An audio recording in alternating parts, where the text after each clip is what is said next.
கிருபை நிறைந்த நல்ல தகப்பனே, அப்பா, இந்த நேரத்திற்காக உமக்கு நன்றி. ஒருவரும் சேரக்கூடாத ஒளியில் தாமே வாசமாயிருக்கிற மகிமையின் தேவன், உம்முடைய பிரஸ்தாபத்தினாலே எங்களை நிரப்பி உம்முடைய மகிமையின் எல்லா விதமான கிருபையினாலும் எங்களை வழிநடத்தி வந்ததற்காக நன்றி அப்பா. உம்முடைய சமூகத்தை நோக்கி பார்க்கிறோம்.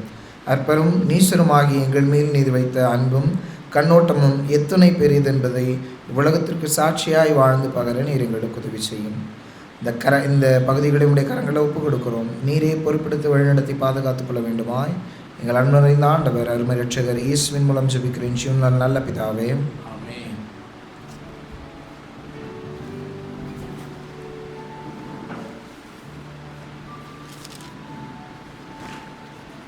சங்கீதம் 103 அதிகாரம் 1-2 வசனங்கள் நம் அனைவருக்கும் பரிச்சயமான ஒரு வசனம். மனப்பாடமாக சொல்லாமா? என் ஆத்மாவே கர்த்தரை ஸ்தோத்ரி, என் முழு உள்ளமே அவருடைய பரிசுத்த நாமத்தை ஸ்தோத்ரி. என் ஆத்மாவே கர்த்தரை ஸ்தோத்ரி, அவர் செய்த சகல உபகாரங்களையும் மறவாதே. இந்த ஒரு வார காலம் நெடுகிலும் எத்தனை உபகாரங்கள் என் ஆண்டவர் செஞ்சுருப்பாருன்னு யோசிச்சு பாருங்களேன். 7 நாள் ஒரு வாரத்தில், ஒரு நாளில் 24 மணி நேரம் அப்படிங்கிற கணக்கு போட்டு பார்த்தீங்கன்னா எத்தனை உபகாரங்கள் என் ஆண்டவர் செஞ்சுருப்பார்.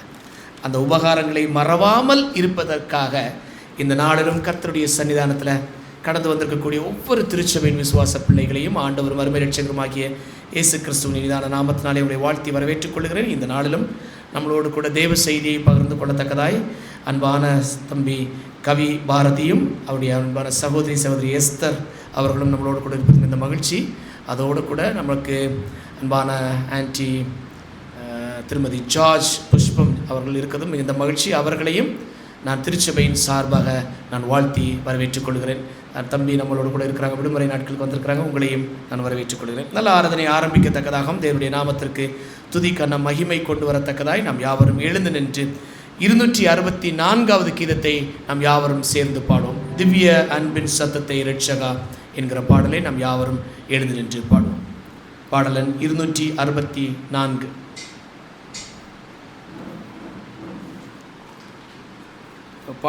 பாடல் பக்கம் வந்து 87. சரிங்களா? பக்கம் வந்து 87.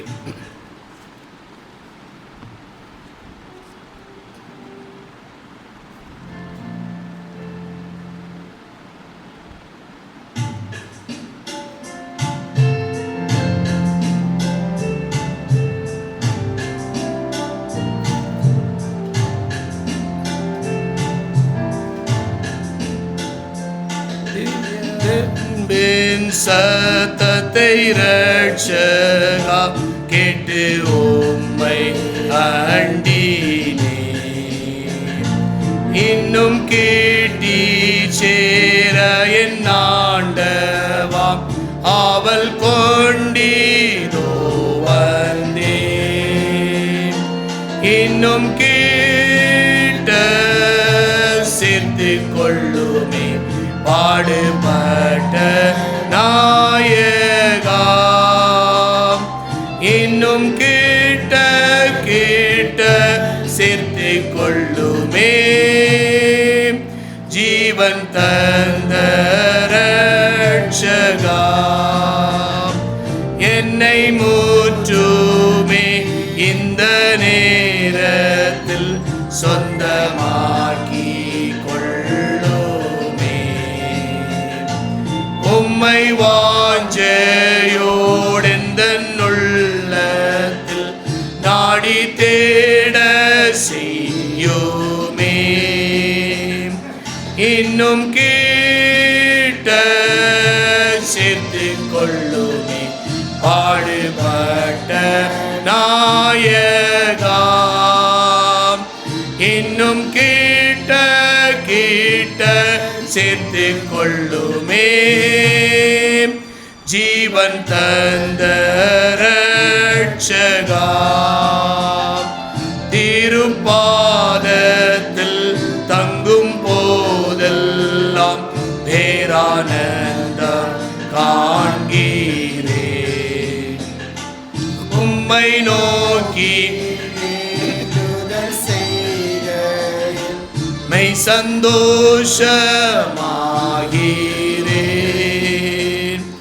இன்னும் கேட்ட சேர்த்து கொள்ளுமே பாடுபட்ட நாயகா. இன்னும் கேட்ட சேர்த்து கொள்ளுமே ஜீவன் தந்த ரட்சகா. இன்னும் கண்டீராத பேரின்பத்தை விண்ணில் பெற்று வாழுவேன். திவ்ய அன்பின் ஆழமும் நீளமும் அங்கே கண்டானந்திப்பேன். இன்னும் கேட்ட சேர்த்து கொள்ளுமே பாடுபட்ட நாயகா. இன்னும் கேட்ட சேர்த்து கொள்ளுமே ஜீவன் தந்த ரட்சகா.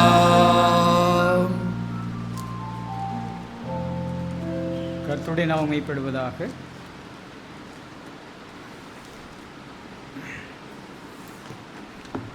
போவாஸ் ரூத்துட்ட ஒரு வார்த்தை சொல்லியிருப்பார், உன் செய்கைக்கு தக்கதான பலனை கர்த்தர் உனக்கு அளிப்பாராக என்று சொல்லி, அந்த நிச்சயத்தோடு வந்திருக்கிறதான விசுவாச பிள்ளைகள் ஒவ்வொருவரையும் திருச்சபையின் சார்பாக வரவேற்றுக் கொள்கிறோம். இந்த நாளிலும் விசேஷமாக தாயார் புஷ்பம் அவர்கள் வந்திருக்கிறாங்க, அவங்களையும் நாங்கள் வரவேற்றுக் கொள்கிறோம். மற்றும் திருச்சியிலிருந்து வந்திருக்கிறதான சகோதர சகோதரிகளையும் வரவேற்றுக் கொள்கிறோம். வந்திருக்கிற ஒவ்வொருவரையும் கூட வரவேற்றுக் கொள்கிறோம். வேத வாசிக்க முடியாது தெரிந்து கொண்ட வேத பகுதி எரேமியா எழுதின தீர்க்க தரிசன புஸ்தகம் 2ஆம் அதிகாரம் 6ஆம் வசனம், பக்கம் எண் 874. எரேமியா 2 6ஆம் வசனம்.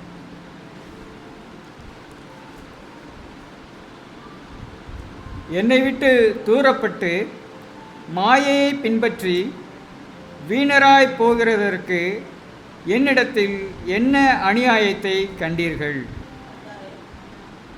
என்னை விட்டு தூரப்பட்டு மாயையை பின்பற்றி வீணராய் போகிறதற்கு என்னிடத்தில் என்ன அநியாயத்தை கண்டார்கள். யாவரும் முழங்கால் படிக்கிறோம். எங்களை அதிகமாக நேசிக்கிறதான அன்பின் பரலோக பிதாவே, இதோ மற்றும் ஒரு ஓய்வு நாளில், இந்த மனமகிழ்ச்சி நாளில் உங்களுடைய விசுவாச பிள்ளைகள் நாங்கள் உம்மை தொழுது கொள்ளும்படியாக வந்திருக்கிறதான இந்த தருணத்திற்காக நன்றி செலுத்துகிறோம். வந்திருக்கிறதான ஒவ்வொரு விசுவாச பிள்ளைகளையும் பேர் பேராய் ஆசீர்வதியும். அவருடைய தேவைகள், எண்ணங்கள், எதிர்பார்ப்புகளை தேவரீர் சந்தியும். வராதிருக்கிற பிள்ளைகளையும் தேவரீர் உடைய சமூகத்தில் ஒப்புக் கொடுக்கிறோம். வரும் நாட்களிலே அவர்களையும் கிட்ட சேர தேவரீர் அருள் செய்ய வேண்டுமாய் ஜெபிக்கிறோம். இந்த நாளிலும் நாங்கள் அயல்நாட்டு செய்தியின் மூலமாக அந்த கென்யாவிலே வாழ்ந்த ஒரு மகளுடைய வாழ்க்கையில், இதோ சிறு பிள்ளையாய் இருந்தபோது முதல் கொண்டே தன்னுடைய செவியை கேளாத ஒரு சூழ்நிலையில் அந்த மற்ற பிள்ளைகளோடு படிக்கிற போது அந்த ஆசிரியர் கூறியது அந்த மகளுக்கு கேட்கவில்லை. ஆனாலும் அந்த ஏக்கத்தை தீர்ப்பதற்கு இதோ காதை உண்டாக்கினவர் கேளாதிருப்பாரோ என்று சொன்ன வார்த்தையின்படி தேவரீர் இந்த செவன்த் டே அட்வென்டிஸ்ட் திருச்சபையின் இந்த காணிக்கையின் மூலமாக அந்த 2023ஆம் ஆண்டு எடுத்த அந்த காணிக்கையின் ஒரு பகுதியானது அந்த நாட்டிற்கு அனுப்பப்பட்டு அதன் மூலமாக இந்த காது கேளாத ஊனமற்றவர்களுக்கான ஒரு விசேஷித்த பள்ளியை ஆரம்பித்து இந்த மகளை அந்த இடத்திலே சேருவதற்கு ஒரு தருணத்தை ஏற்படுத்தி அந்த மகளுடைய ஏக்கத்தை எல்லாம் தீர்த்த நீர், அந்த மகளுடைய வாழ்க்கையிலே என்னையும் நேசிக்கிற ஒரு ஆண்டவர் எனக்கு இருக்கிறார், என் ஏக்கத்தை தீர்க்கக்கூடிய ஒரு நபர் இருக்கிறார், அவர் என் கூட இருப்பது எனக்கு பெரிய மகிழ்ச்சியாக இருக்கிறது, அவருக்காக நான் எதையாலும் செய்ய வேண்டும் என்ற வாஞ்சியோடு அந்த மகள் காணப்படுகிற அந்த சாட்சியை குறித்து பார்த்தோம். ஆனாலும் எல்லா ஞானத்தையும், எல்லா உடல் உறுப்புகளையும், எல்லா தகுதியுடைய நாங்கள் அந்த மகளைப் போல இல்லையே என்ற ஒரு ஏக்கம் எங்களுக்கு இருக்கிறது. அந்த வாஞ்சை எங்களுக்கு இல்லையே என்ற ஏக்கம் எங்களுக்கு இருக்கிறது ஆண்டவரே. அந்த ஏக்கத்தை தேவரீர் எங்களுக்கு தீர்த்து வையும். அந்த இயற்கை செய்தியிலே நாங்கள் கேட்டது போல அந்த யானை கூட்டமானது அந்த குறிப்பிட்ட ஒரு கோடை காலங்களிலே தனக்கு தேவையான தண்ணீர் இந்த குறிப்பிட்ட இடத்திற்கு போனால் கிடைக்கும் என்ற அந்த முதிர்ந்த யானையினுடைய அந்த ஞானத்தின் மூலமாக அந்த அநேக யானைகள் தங்களுடைய உயிரை காப்பாற்றுவதற்கு அது முயற்சி எடுத்தது போல இந்த திருச்சபையுடைய வழிநடத்தக்கூடிய போதகுடைய அந்த முயற்சி இந்த ஒவ்வொருடைய அந்த யானை கூட்டத்தை காப்பாற்றக்கூடிய ஆவிக்குரிய வாழ்க்கையிலே ஒரு முன்னேற்றப்படியிலே நடப்பதற்கு அவர்களை ஊக்குவிப்பதற்கு முயற்சி எடுக்கிற ஒவ்வொரு காரியத்திலும் தேவரீர் அவர்களோடு கூட இருக்கும்படியாக ஜெபிக்கிறோம். அதே போல் ஓய்வு நாள் பள்ளி பாடத்திலும் நடைமுறை ஜெபங்கள் என்ற தலைப்பின் கீழே பாடத்தை ஆராய்ந்து பார்த்தோம். அதற்கு உதாரணமாக எலியா அன்னாளுடைய ஜெபத்தினுடைய அவருடைய வாழ்க்கையிலே நாங்கள் அவருடைய எப்படி அவர்கள் நடந்து கொண்டார்கள். பிரச்சனை வந்தபோது பெரிய அற்புதங்களை செய்த எலியா அங்கே இயேசபேலுடைய அந்த வார்த்தையை கேட்டு பயந்து ஓடி வெகு தூரத்துக்கு சென்று ஒரு சூறைச் செடியின் கீழே அமர்ந்து கொண்டு, கர்த்தரே என் ஆவி ஜீவனை எடுத்துக்கொள்ளும், என் பிதாவைப் போல நான் நல்லவன் அல்ல என்று சொல்லு அந்த வார்த்தையின்படி அங்கே பின்மாற்றமான அந்த சோதனை உட்பட்ட போது பின்மாற்றமான அந்த நிலையை பார்க்கிறோம். அப்படியா எங்களுடைய வாழ்க்கையில் நாங்கள் விசுவாசத்திலே உற்சாகமாக இருக்கிற போது நாங்கள் உம்மை கிட்டி வருகிறோம், ஆனால் சோதனை வருகிற போது நாங்கள் பின்மாற்றமாகிறோம். இந்த சூழ்நிலைகளிலே நாங்கள் உற்சாகமாய் தொடர்ந்து உம்முடைய நாமத்தை பின்பற்றுவதற்கு, உம்மையே நம்பிக்கொண்டு இருப்பதற்கு, உம்முடைய வார்த்தையை ஒவ்வொரு நாளும் தியானித்து அந்த ஜெபத்தின் முக்கியத்துவத்தை உணர்ந்தவர்களாய் எங்களுடைய தேவைகளை எல்லாம் உம்முடையத்திலே ஜெபித்து எங்களுடைய மனதின் கிளேசங்களை ஊற்றி அன்னாலை போல எங்கள் தேவைகளை உம்முடையத்திலே கூறும்போது அது நிச்சயமாய் கிடைக்கும் என்ற நிச்சயத்தோடு வாழ எங்களுக்கு ஆவிக்குரிய வாழ்க்கையிலே ஒரு நம்பிக்கை கொடுத்து அந்த நம்பிக்கையின் மூலமாக எங்களுடைய ஆவிக்குரிய வாழ்க்கை முன்னேற தேவை வேண்டுமா ஜெபிக்கிறோம். இப்பொழுது செய்தி வேலை கொடுக்குற தாசனை உடைய கருத்தில் ஒப்பு கொடுக்கிறோம். அவருடைய வாயின் வார்த்தையின் வழியாக ஆவியானதாமே பேசும்படியாக ஜெபிக்கிறோம். தொடர்ந்து ஆசீர்வதியும் வழிநடத்தும் ஆண்டவர் இயேசு கிறிஸ்துவின் நாமத்தில் ஜெபிக்கிறோம் நல்ல பிதாவே, ஆமென்.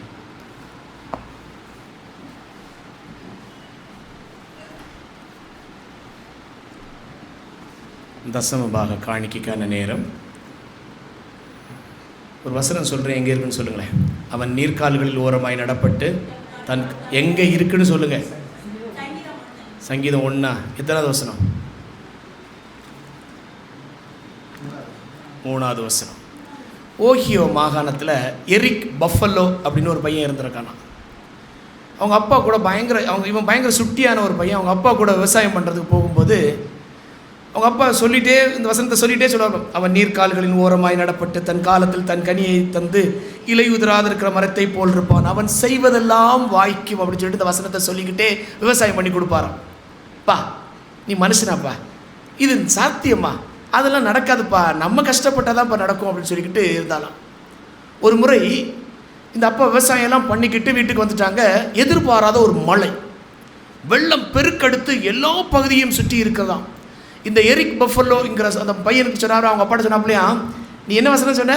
நீர்க்கால்களில் ஓரமாய் நடப்பட்டு தன் காலத்தில் தன் கனியை தந்து இலை உதிராது இருக்க மரத்தை போல் இருப்ப, நீ செய்வதெல்லாம் வாய்க்குமா பாரு, தண்ணி முங்கி நிற்குத பாருலையே அப்படின்னு சொல்லிட்டு அவங்க அப்பாட்ட ஒம்பளுத்தானா. அவங்க அப்பா சொன்னாரா, ஆண்டவரே என்னுடைய மகனுக்கு நான் கற்றுக் கொடுத்த வேத வாக்கியம் உண்மை உள்ளது, நான் செய்வதெல்லாம் வாய்க்கும் என்று எனக்கு கொடுத்துருக்கிறீங்க, எந்த ஒரு சூழ்நிலையிலும் அது அழிந்து போகக்கூடாது என்பதற்காக நீர் ஒரு அதிசயத்தை செய்யும், என் மகனுக்கு ஒரு பாடமாக இருக்கும் அப்படின்னு சொல்லிட்டு ஜெபம் பண்ணிட்டு நல்லா தூங்கினாராம். காலையில் ஊரே திரண்டு இருக்குதான். எரிக்கும் அப்பாவை கூப்பிடுறா, எரிக்கும் அப்பாவை கூப்பிடுறா. எதுக்குடா எங்கள் அப்பாவை கூப்பிடுறீங்க அப்படின்னு சொல்லிட்டு எந்திரிச்சு போய் கேட்டதுக்கு, உங்கள் அப்பாவுக்கு தோட்டம் மட்டும் வயல் மட்டும் வறட்சியாக சாதாரண நிலையில் இருக்குது, ஊரே வெள்ளக்காடாக இருக்குது, உங்கள் அப்பா தோட்டம் மட்டும் எப்படிடா இருக்குது அப்படின்னு சொல்லிட்டு ஒரு கேள்வியை எழுப்புனாங்க. எரிக்கோடைய அப்பா மிஸ்டர் பஃபலோ அவர் சொன்னாராம், பஃபலோனா நம்ம ஊரில் எருமைன்னு சொல்லுவோம், அந்த ஊரில் ஓஹியோ மாகாணத்தில் சர்னேம். அந்த தகப்பனார் சொன்னாராம், நான் ஆண்டவருக்கென்று எல்லா காரியங்களிலும் பரிசுத்தமான பகுதியை கர்த்தருக்கு கொடுத்திருக்கிறேன். கர்த்தர் எனக்கு அதை வாய்க்க செய்தார்.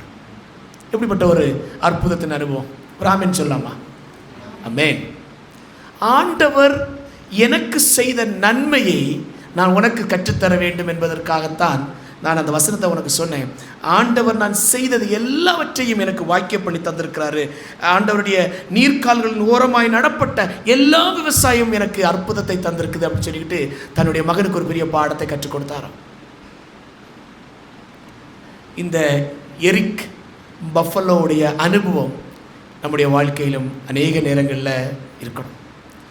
எப்பேற்பட்ட ஒரு சூழ்நிலையாலும் சரிதான், கர்த்தர் கொடுக்கக்கூடிய ஆசீர்வாதத்தில் 10ல் ஒரு பகுதி அது பரிசுத்தமானது. 100 ரூபாய் உங்களுக்கு ஊதியம் என்றால் எவ்வளோ தசமாகும்? 10 ரூபாய். 10 ரூபாய் ஊதியம் என்றால் 1 ரூபாய்.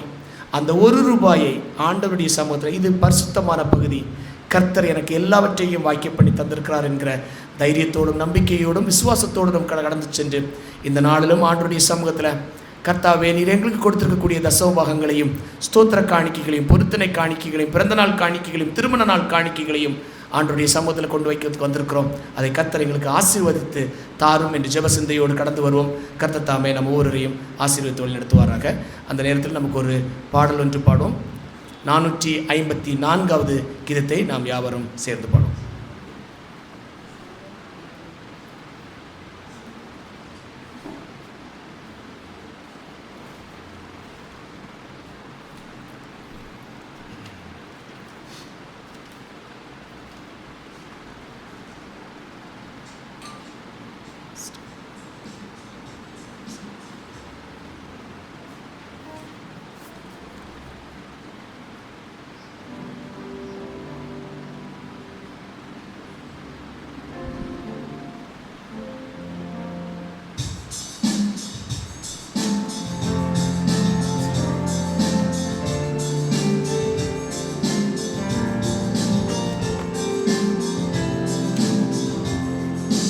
சங்கம் கூடி ஏழைக்கென்று நல்வி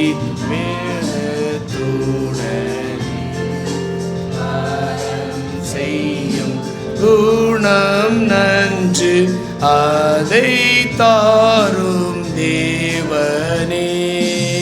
ஆஸ்தி உள்ளவர்கள் வந்து மௌதாரத்துடனே ஏழைகள் மேல் தயை வைத்து நன்மை செய்ய ஏவுமே. பரிசுத்தமும் கிருபையும் நிறைந்த நல்ல ஆண்டவரே, இந்த பரிசுத்தமான வேளையிலும் கர்த்தாவே பரிசுத்தமாக பிரித்தெடுக்கப்பட்ட 10ல் ஒரு பகுதியையும் ஆண்டவர் எங்களுக்கு செய்த எல்லா நன்மைகளுக்காகவும் உமக்கு ஸ்தோத்திரங்களையும் நன்றிகளையும் ஏறெடுக்கத்தக்கதாய் உம்முடைய பாதத்திலே படைக்கப்பட்டிருக்கக்கூடிய ஒவ்வொரு காணிக்கைகளுக்காக செபிக்கிறோம் ஆண்டவரே. அன்புள்ள ஆண்டவரே, வானத்தின் பனகலிகளை திறந்து இடம் கொள்ளாமற் போகும் மட்டும் உன்னை ஆசீர்வதிப்பேனோ என்று சோதித்துப்பார் என்று சொன்ன சேனைகளின் கர்த்தரை நோக்கி நாங்கள் கம்பீர சத்தத்தோடும் ஆர்ப்பரிப்போடும் நாங்கள் நன்றியும் ஸ்துதியும் ஸ்தோத்திரங்களையும் ஏறெடுக்கிறோம் ஆண்டவரே. அன்புள்ள ஆண்டவரே, உம்முடைய சமூகத்தில் இந்த நாளிலும் சேர்க்கப்பட்டிருக்கக்கூடிய ஒவ்வொரு காணிக்கைகளையும் கர்த்தர் ஆசீர்வதித்து தந்துடலாம். கொடுத்த பிள்ளைகளையும் கொடுக்க தவறிய பிள்ளைகளையும் அன்புள்ள ஆண்டவரே உம்முடைய பாதத்தில் நாங்கள் தருகிறோம் ஆண்டவரே. இடம் கொள்ளாமற் போகும் மட்டும் நீர் அவர்களை ஆசீர்வதித்தள்ள வேண்டுமாய் கெஞ்சிரோம் தாப்பனே. இந்த நாளிலும் ஆண்டவரே, இந்த காணிக்கைகள் உம்முடைய நாமத்தின் மகிமைக்கென்று கடந்து செல்லுகின்ற இடங்கள் அனைத்தையும் கர்த்தர் ஆசீர்வதித்தள்ளும். ஊழியங்களை கர்த்தர் பெருக பண்ணிடலாம். ஊழியங்களை கர்த்தருடைய சமூகத்திற்குள்ள நாங்கள் ஒப்புக் கொடுக்கிறோம் ஆண்டவரே. ஊழியக்காரர்கள் அனைவரையும் இந்த ஊதியத்தை பெற்றுக்கொள்ளுகின்ற ஒவ்வொரு பிள்ளைகளையும் கர்த்தர் ஆசீர்வதித்து வழிநடத்தியல்ல வேண்டும் என்றும் அன்பின் ஆண்டவர் அருமை இரட்சகர் இயேசுவின் மூலமாய் கேட்கிறோம் எங்கள் ஜீவனும் இரக்கம் நிறைந்த நல்ல பிதாவே, ஆமென். இந்த நாளிலும் நமக்கு தேவ செய்தியை பகிர்ந்து கொடுக்கத்தக்கதாய் அன்பான சகோதரன் கவி பாரதி அவர்கள் நம்மளோடு கூட இருப்பது இந்த மகிழ்ச்சி. திருச்சி மத்திய திருச்சபையின் போதகராக இருக்கின்ற போது ஒரு அப்ரண்டிஸ் மாதிரி வருவாப்பில். அவர் இபி டிபார்ட்மெண்ட்டில் எலக்ட்ரிசிட்டி போர்டு டிபார்ட்மெண்ட்டில் படித்து அதை வேலைக்காக வருவார். ஒவ்வொரு சனிக்கிழமையும் எப்படியாவது போராடி லீவ் எடுத்துக்கொண்டு ஆண்டவருடைய நாமத்தை மகிமைப்படுத்துறதுக்கு ஆலய பிரகாரங்களே கடந்து வருகின்ற ஒரு அனுபவத்தை நான் ஒவ்வொரு வாரமும் நான் பார்த்துருக்குறேன். திடீரென்று ஒரு நாளைக்கு பார்த்தா ஸ்பைசர் நினைவு கல்லூரியில், அதாவது ஸ்பைசர் யூனிவர்சிட்டியில் அவர் அங்கே சேர்ந்திருக்கிறாருன்னு நான் கேள்விப்பட்டேன். என்னவா சேர்ந்திருக்கிறீங்கன்னு கேட்டேன். நான் தியாலஜி படிக்க வந்திருக்கிறேன் பாஸ்டர், ஒரு ஊழியக்காரனாய் நான் மாறுவதற்காய் கடந்து வந்திருக்கிறேன். இங்கே திருச்சியில் இருக்கும்போது எப்படியாவது எலக்ட்ரிசிட்டி போர்டுக்குள்ளால் வேலைக்கு போகணும் அப்படின்னு பிரயாசம். ஆனால் ஒரு அழைப்பு கர்த்தர் அவருக்கு கொடுத்த மாத்திரத்தில் போதகர் பாஸ்டர் பேர் மறந்து போச்சுனே, சவுந்தரநாயகம், விழுப்புரம் திண்டிவனம் ரீஜனுடைய டைரக்டர் பாஸ்டர் சவுந்தரநாயகம் அவருக்கு ஒரு அழைப்பு கொடுத்த மாத்திரத்தில் இந்த அழைப்பு தான் எனக்கு சரி என்று செகண்ட் தாட்டே இல்லாமல் பெட்டி படுக்கையோடு கூட அந்த பல்கலைக்கழகத்திற்கு செல்லவும் இறையியல் படிப்பை படிப்பதற்கு தன்னை அர்ப்பணித்த அன்பான ஊழியக்காரன் ஒரு வாரத்திற்கு முன்பதாக ஊருக்கு வந்திருக்கும்போது என்னை கூப்பிட்டுருந்தாப்புல, பாஸ்டர் திருச்சி சர்ச்சுக்கு வரட்டுமான்னு கேட்டாப்புல. நான் சொன்னேன், நான் இல்லையா, நான் மணப்பாறை சர்ச்சுக்கு வந்திருக்கிறேன், வாருங்கள் இங்கே அப்படின்னேன். ஒரு 2 நாளைக்கு முன்னாடி நான் வர்றேன் பாஸ்டர், நான் ப்ரீச் பண்ணுறேன் அப்படின்னாங்க. நல்ல ஒரு ஆத்ம பாரத்தோடு கூட ஊழிய வாஞ்சையோடு கூட கடந்து செல்கின்ற ஒரு அன்பான இளம் போதகரை நான் அறிமுகப்படுத்தலும் இந்த மகிழ்ச்சி அடைகிறேன். அவரோடு கூட அவருடைய சகோதரி ஒருத்தவங்க வந்திருக்காங்க. அவங்க ஒரு அட்வொகேட். ஆக்சுவலி அண்ணன் இப்போ சர்ச்சுக்கு போகிறேன்னு சொன்ன உடனே தங்கச்சியும் என்ன செஞ்சுட்டாங்க, நானும் வர்றேன். அவங்க ஆக்சுவலி ஒரு பெண்டிகாஸ்ட் சர்ச்சுக்கு போகிறவங்க, பட் நானும் வர்றேன் அப்படின்னு சொல்லிட்டு 9 மணிக்கு வர்றேன், 9 மணிக்கு தான் வீட்டிலேருந்து கிளம்புறேன்னு சொன்னாங்க. 8 மணிக்கே வந்து வீட்டில் உட்காந்துக்கிட்டாங்க. அவ்வளவு ஆர்வத்தை நான் உணர்ந்து கொண்டேன். கர்த்தர் தம்முடைய மகன் மூலமாக இந்த நாளிலும் பகிர்ந்து கொள்ளக்கூடிய தேவ செய்தி நம் அனைவருக்கும் ஒரு ஆசீர்வாதத்தையும் ஒரு ரட்சிப்பின் அனுபவத்திற்குள்ளாய் நம்மளை வழிநடத்தும் என்பதில் எந்த விதமான ஐயப்பாடும் இல்லை.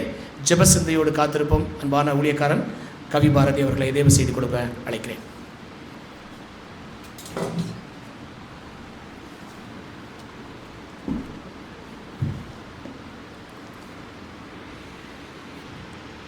கர்த்தருடைய பெரிதும் வல்லமையான நாமம் மாத்திரம் மகிமைப்படுவதாக.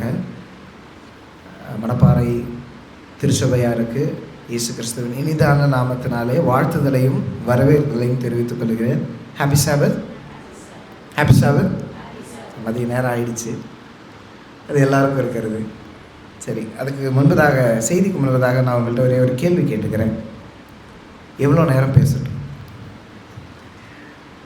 இல்லை, இது திருச்சி மத்திய திருச்சபையாக இருந்திருந்ததுதான் நான் கேட்டிருக்கவே மாட்டேன். கண்டிப்பாக நான் கேட்டிருக்க மாட்டேன். ஏன்னா அங்கே இருக்கிறவங்களை எனக்கு தெரியும். ஆனால் சில நேரங்களில்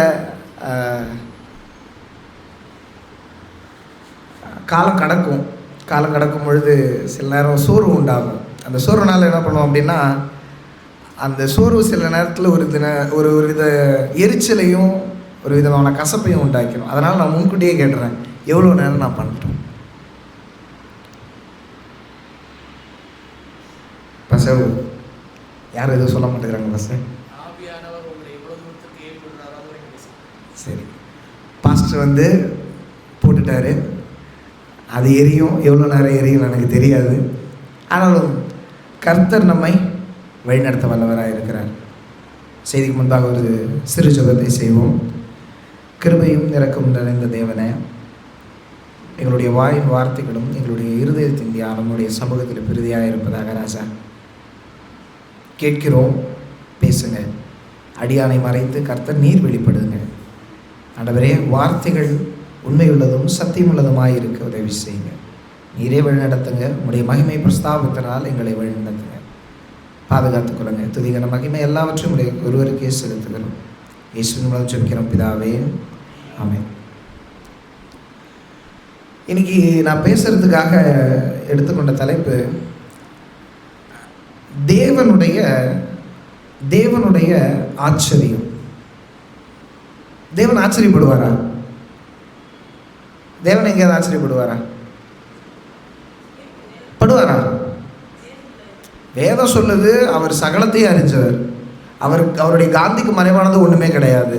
அவர் ஞானத்தில் நிறைந்த தேவன், ஞானத்தின் ஊற்று அவர் தான். இத்தனையே சொல்லுது. அப்போ தேவன் ஆச்சரியப்படுவாரா?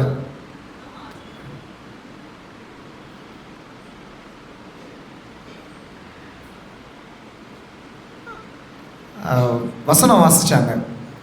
கீ டெக்ஸ்ட் எரேமியா 2ஆம் அதிகாரம் 6வது வசனம். என்னை விட்டு தூரப்பட்டு மாயையை பின்பற்றி வீணராய் போகிறதற்கு என்னிடத்தில் என்ன அநியாயத்தை கண்டார்கள். இந்த வார்த்தை ஏதோ ஒரு சோகமான வார்த்தை மாதிரி தானே இருக்கு. ஆனால் இது சோகமான வார்த்தை இல்லை. தேவனுக்கு ஒரு ஆச்சரியம். என்னை விட்டு தூரப்பட்டு மாயையை பின்பற்றி வீணராய் போகிறதற்கு என்னிடத்தில் என்ன அநியாயத்தை கண்டார்கள். ஆண்டவர் ஆச்சரியப்படுறாரு. இவ்வளவும் செஞ்சு என்னை விட்டு எப்படி இவங்களால போக முடியுது? தேவனுடைய ஆச்சரியம் எதை குறித்தது தெரியுமா? தேவனுடைய ஆச்சரியம் ஒரு மனுஷன் மேலே இருக்குன்னா அது எதை குறித்ததாக இருக்குன்னா விசுவாசத்தை குறித்ததாக மட்டும்தான் இருக்கும். அதை தவிர்த்து அவர் வேற எந்த விஷயத்தில் ஆச்சரியப்படவே மாட்டார். ஏன்னா அந்த பூமியும் அது நிறையும் யாருடையது? பூமியில் நடக்கிற எல்லா விஷயமும் அவருக்கு தெரியும். ஆனால் மனுஷனிடத்தில் மாத்திரம் அவர் தன்னுடைய முழு அன்பையும் தன்னுடைய முழு பாசத்தையும் தன்னுடைய முழு கிருபையும் இறக்கி அவனை பாதுகாத்துக்கிட்டு வர்றாரு. அவர் கேட்கறது ஒன்னே ஒன்று தானே. என்ன கேட்குறாரு? உன் இருதயத்தை எனக்கு தான். விசுவாசனா என்ன? எல்லாருக்குமே தெரியும். விசுவாசனா என்ன? நம்பப்படுகிறவைகளின் உறுதியும் நிச்சயமுமாய் இருக்கிறது. இந்த வார்த்தைக்குள்ள எல்லாமே அடங்கும். உங்களுடைய கேரக்டர் அடங்கும், உங்களுடைய கீழ்ப்படிதல் அடங்கும், உங்களுடைய சகல காரியமும் அதில் அடங்கிடும். அப்போ விசுவாசத்தில் ஆண்டவர் ஆச்சரியப்படுறாரு. இவ்வளவும் செஞ்சு என்னிடத்துலயே இவங்க விசுவாசமா இல்லை. அமெரிக்கா தேசத்திலே அடோனிராம் ஜட்சன்னு ஒரு ஊழியக்காரர், 18ஆம் நூற்றாண்டுகளில் வாழ்ந்த ஒரு ஊழியக்காரர் அடோனிராம் ஜட்சன். இவர் ஒரு பேப்டிஸ்ட் திருச்சபையை சார்ந்தவர். இவர் தான் அமெரிக்காவினுடைய முதல் வெளிநாட்டுக்கு ஊழியம் போன ஊழியக்காரர். லீகல்னா ஒரு சபை அதன் கீழே, அந்த சபையினுடைய ஆதிக்கத்தின் கீழே இருந்து அவருடைய கட்டுப்பாட்டின் கீழே இருந்து கிளம்பி போனவரில் முதல் ஆள் யாருன்னா அடோனிராம் ஜட்சன். இவர் எதற்கு பேர் போனவர் அப்படின்னா இவருடைய விசுவாசத்துக்கு பேர் போனவர். நிறைய போதகர்கள் இருக்காங்க, நிறைய ஊழியக்காரர்கள் இருக்காங்க. எல்லாரும் ஒவ்வொரு விஷயத்தில் பேர் பெற்றவங்களாக இருப்பாங்க. ஒரு சிலர் போதகத்துக்காக, ஒரு சிலர் அவங்களுடைய வார்த்தை வல்லமைக்காக, ஒரு சிலருடைய பாடல்களுக்காக பெயர் பெற்றவங்களாக இருப்பாங்க. ஆனால் இந்த அடோனிராம் ஜட்சன்றவர் இவருடைய விசுவாசத்திற்காகவே, அதுவும் சாதாரண விசுவாசம் இல்லையா, நன்றி அறிதல் எனும் விசுவாசத்துக்கு பெயர் போடுறாங்க. அது என்ன நன்றி அறிதலான விசுவாசம்? இவர் எங்கே வராருன்னா பர்மாவுக்கு வராரு. பர்மாவில் மியான்மருக்கு வராரு ஊழியத்துக்கு. பாஷை தெரியாது, சாப்பாடு ஒத்து வருமானு தெரியாது, அந்த கிளைமேட் எப்படி இருக்குன்னு தெரியாது. ஆனாலும் ஆண்டவருடைய அழைப்பு, அவருடைய ஊழியத்தை செய்யணுன்ற வாஞ்சை இவ்வளவையும் தாங்கிக்கிட்டு அவர் எங்கே வராருன்னா மியான்மருக்கு வராரு. இப்போ மியான்மருக்கு வந்தவர் சும்மா இல்லை, ரொம்ப கஷ்டப்பட்டார். ரொம்ப கடினமான சூழ்நிலை. பர்மா தேசம் எப்படிப்பட்ட ஒரு தேசம் அப்படின்னா விக்கிரக ஆராதனையால் நிறைந்த ஒரு தேசம். இப்போ இந்த பர்மாவில் இவர் போய் ஊழியம் பண்ணுறாரு, இவரை தூக்கி ஜெயிலில் போட்டாங்க. இவருடைய மனைவியும் உள்ளே இருக்காங்க. ரொம்ப கஷ்டம். திடீர்னு ஜுரம் வரும், திடீர்னு ஒவ்வாமை வரும், எவ்வளவோ காரியம் வரும். இவ்வளவு காரியத்தையும் அந்த ஜட்சன் தாங்கிக்கிட்டாரு. அவருக்கு அங்கேயே 3 குழந்தைங்க பிறக்கிறாங்க. துரதிருஷ்டமாக 3 பேருமே செத்து போயிட்டாங்க. குழந்தை பேரிடப்படலை. அது பிறந்த 3 மாதத்தில் இறந்து போயிட்டு, அதுக்கடுத்து ஒரு பெண் குழந்தை, அதுக்கடுத்து ஒரு ஆண் குழந்தை, அதுக்கப்புறம் ஒரு பெண் குழந்தை. எல்லாமே ஒரு காலகட்டத்தில் சின்ன குழந்தையிலே இறந்துட்டாங்க. இந்த துக்கம் தாங்காமல் உடல்நிலை சரியில்லாமல் அவருடைய மனைவியும் செத்துட்டாங்க.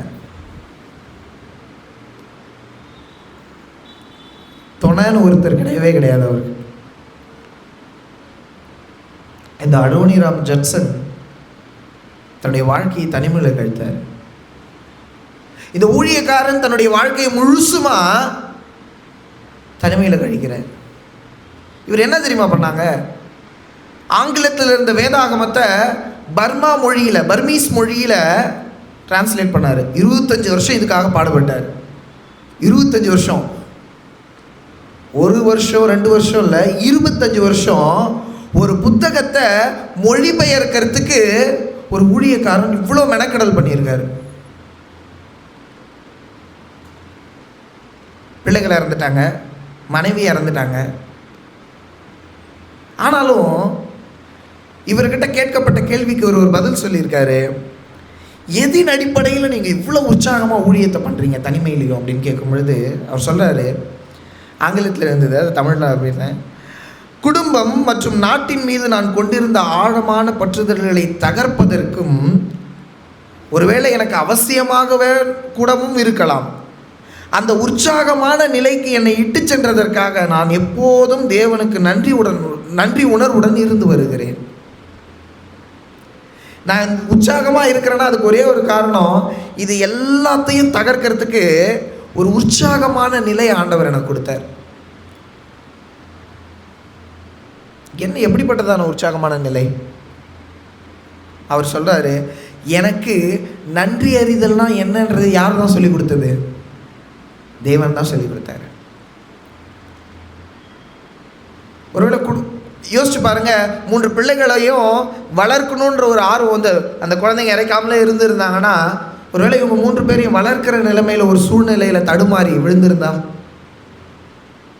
அதுக்காக தான் ஆண்டவர் கொண்டாரோ இல்லை ஆண்டவர் எடுத்துக்கிட்டார் அப்படின்லாம் நான் சொல்லலை. நான் சூழ்நிலையை யோசிச்சு பார்க்குறேன்.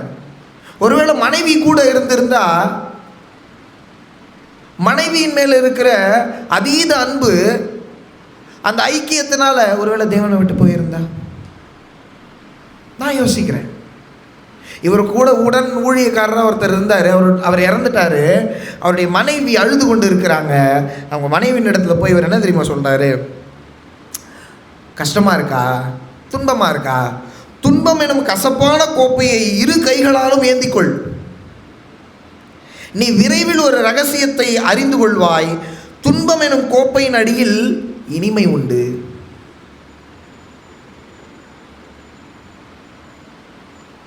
அவன் சொல்ற காரியம் பாருங்க, துன்பம் எனும் கோப்பையின் அடியில் என்ன இருக்கு? இனிமை இருக்கு. இந்த விசுவாசம் தான் ஆச்சரியத்தை ஏற்படுத்துது. எப்படிப்பட்ட விசுவாசத்தை நீங்கள் நானும் கொண்டு இருக்கோம்? கடவுள் ஆச்சரியப்படுற அளவுக்கு விசுவாசத்தை கொண்டு இருக்கிறோமா? விசுவாசத்தை விட்டு விழறது தான் ஆண்டவருக்கு ஆச்சரியத்தை ஏற்படுத்துது. விசுவாசம் வச்சிருக்கிறது ஆண்டவருக்கு ஆச்சரியத்தை ஏற்படுத்துது. அதே எரேமியா 2ஆம் அதிகாரம் 13வது வசனத்தை யாராவது வாசிங்க. சரி, எத்தனை தீமையை செஞ்சாங்க? 2 தீமையை செய்கிறாங்க. முதல் தீமை என்ன? என்னை விட்டுட்டாங்க. அவங்களுக்கு தாகம் தீர்க்கிற ஜீவ தண்ணீர் நான் என்னையை விட்டுட்டாங்க. அடுத்து என்ன பண்ணாங்களாம்?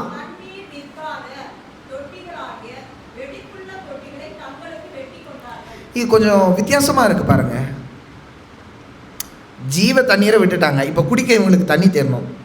இவங்க தண்ணியை தானே தேடி போயிருக்கணும். ஆனால் அவங்க என்ன பண்ணாங்களாம்? நிற்காத வெடிப்புள்ள தொட்டியை அவங்களே என்ன பண்ணிட்டுங்கிறாங்க? வெட்டிக்கிட்டாங்க. ஆனால் அதில் தண்ணி இருந்ததான்னு பைபிள் சொல்லலை. அதில் தண்ணி நிற்காதுன்னே தெரியும். ஆனால் அவங்க தண்ணியை தேடி போகல. ஆனால் என்ன பண்ணிட்டாங்களாம்? தண்ணி நிற்கும்னு நினச்சி இவங்களே ஒன்று என்ன பண்ணிட்டாங்க? வெட்டிட்டாங்க. இதுதான் ஆண்டவருக்கு ஆச்சரியத்தை ஏற்படுத்துச்சு. ஜீவ தண்ணீர்னா என்னையை விட்டுட்டீங்க, சரி விட்டீங்க. விட்டதுக்கப்புறம் நீங்கள் வேறு தண்ணியெல்லாம் தேடி போயிருக்கணும். அதற்கும் இதுக்கும் சம்மந்தமே இல்லாத ஒரு தொட்டியை நீங்கள் எப்படி உங்களுக்கு உருவாக்கி கொள்ள துணிஞ்சிங்க?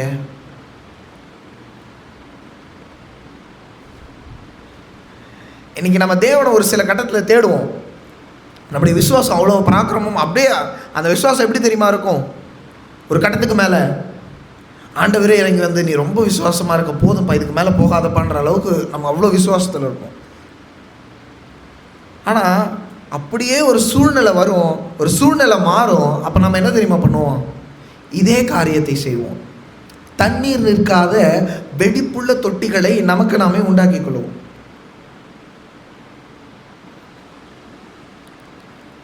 ஜட்சன் என்ன தெரியுமா பண்ணுறாரு? 6 வருஷம் வெயிட் பண்ணி முதல் ஒரு விசுவாசியை தேர்ந்தெடுக்கிறார். முதல் ஒரு முத்தை வாங்குறாரு. மூடின்ற ஒரு விசுவாசத்தை அந்த இடத்துல வராரு. அவருடைய வசனங்களை கேட்டு இயேசு கிறிஸ்துவை ஏற்றுக்கிறார். அவர் தான் சொந்த ரட்சகர்னு ஏற்றுக்கிட்டு அவங்க என்ன பண்ணுறாங்க? இயேசு கிறிஸ்துவை சொந்த ரட்சகராக ஏற்று கிறிஸ்துவத்தை தழுவுறாங்க. முதல் மூடி அப்படின்ற ஒரு நபர் அவர் சொல்கிறாரு, என் வாழ்க்கையில் நான் சாகும் தருவாயிலும் கூட என்னிடத்தில் உனக்கு இன்பமான நாள், உனக்கு சந்தோஷமான நாள் எதுவென்று கேட்டால் இந்த மூடி இயேசு கிறிஸ்துவை சொந்த இரட்சகராக ஏற்று விசுவாசித்த இந்த நாளே எனக்கு சந்தோஷமிக்க நாளாக இருக்கும் அப்படின்றாங்க. 6 வருஷம். இங்கே எல்லாருமே எங்களை விட உங்கள் அனுபவம் தான் எங்கள் வயசு. அப்படி தான் இருக்கீங்க எல்லாரும். இதனால் வரைக்கும் எத்தனை விசுவாசியை ஆலயத்துக்கு கூட்டு வந்திருக்கீங்க? உங்களை காயப்படுத்தணும், குற்றப்படுத்தணுன்றதுக்காக கேட்கல. எத்தனை விசுவாசியை கூட்டு வந்திருக்கிறீங்க? உங்களுக்கே கேட்டுக்கிறேன், உங்கள்கிட்ட நான் விட்டுறேன். எத்தனை வருஷமாக சபையில் அங்கத்தினராக இருக்கீங்க? இதில் பிறந்ததுலேருந்து யாரெல்லாம் அட்வென்டிஸ்ட்டு? தேவன் ஆச்சரியப்படும் அளவுக்கு விசுவாசத்தை வச்சுருக்கீங்களா? என்கிட்டயுமே கிடையாது. ஆனால் ஆண்டவர் எதிர்பார்க்கறது அதுதான். எப்போ நீ என்னை விட்டுட்ட, அதை கூட நான் ஏற்றுக்கிறேன். ஏன்னா நீ எங்கே போனாலும் நான் என்ன பண்ணுறோன்னே பிடிச்சிக்க. ஆனால் உனக்கு சொந்தமாக நீயே கற்பனை பண்ணி ஒன்று உருவாக்குற தெரியுமா? அதுதான் எனக்கு ஆச்சரியமாக இருக்குது. எப்படி உன்னால் அதை பண்ண முடியுது? ரெண்டுத்தையுமே செஞ்சீங்க. ஒன்று என்னை விட்டீங்க, பரவாயில்ல, எங்கே போனாலும் உங்களை தேடி கண்டுபிடிக்க என்னால் கூடும். எப்படி போனாலும் நீங்கள் என்ன இடத்துல வருவீங்கன்னு எனக்கு தெரியும். ஆனால் நான் ரொம்ப ஆச்சரியப்பட்டு கேட்குற விஷயம், நீங்கள் உங்களுக்குன்னு ஒரு வெடிப்பான தொட்டியை தெரிஞ்சுக்கிட்டீங்களே இல்லையா?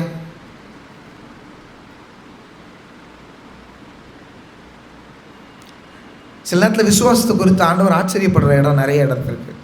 ஆதாமை குறித்து ஆச்சரியப்படுறார். எங்கே தெரியுங்களா?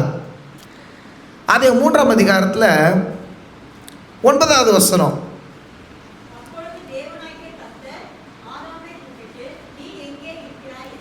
ஓகே, தீர்க்கதரிசி அழகாக எழுதுகிறாங்க. அந்த ஏதேன் தோட்டத்தில் ஆதாமும் ஏவாளும் எவ்வளோ அழகாக இருந்தாங்க, எப்படி ஜாலியாக இருந்தாங்க, எவ்வளவு சந்தோஷமாக இருந்தாங்க, அவங்க ஆண்டவரோட எவ்வளோ ஐக்கியத்தில் இருந்தாங்க, எவ்வளோ பரிசுத்தமாக இருந்தாங்க, எல்லாம் எழுதுகிறாங்க. அதில் எழுதுகிறாங்க, இவங்க எப்பயுமே ஓய்வு நாள் அன்னைக்கு காலையில் என்ன பண்ணுவாங்களாம்? கிழக்கு வாசல் நின்று யாரை வரவேற்பாங்க? தேவனை வரவேற்று ஓய்வு நாளில் சந்தோஷமாக இருப்பாங்களாம். அது விசேஷம். ஆனால் மற்ற 6 நாட்களும் தேவன் வருவாருன்னு வெயிட் பண்ணுவாங்களாம் போய். இப்போது இன்றைக்கி ஒரு நாள் அந்த பழத்தை சாப்பிட்டாச்சு. இப்போ அதே தேவன் அதே கிழக்கு வழியாக வராரு. இப்போ யார் அங்கல்ல?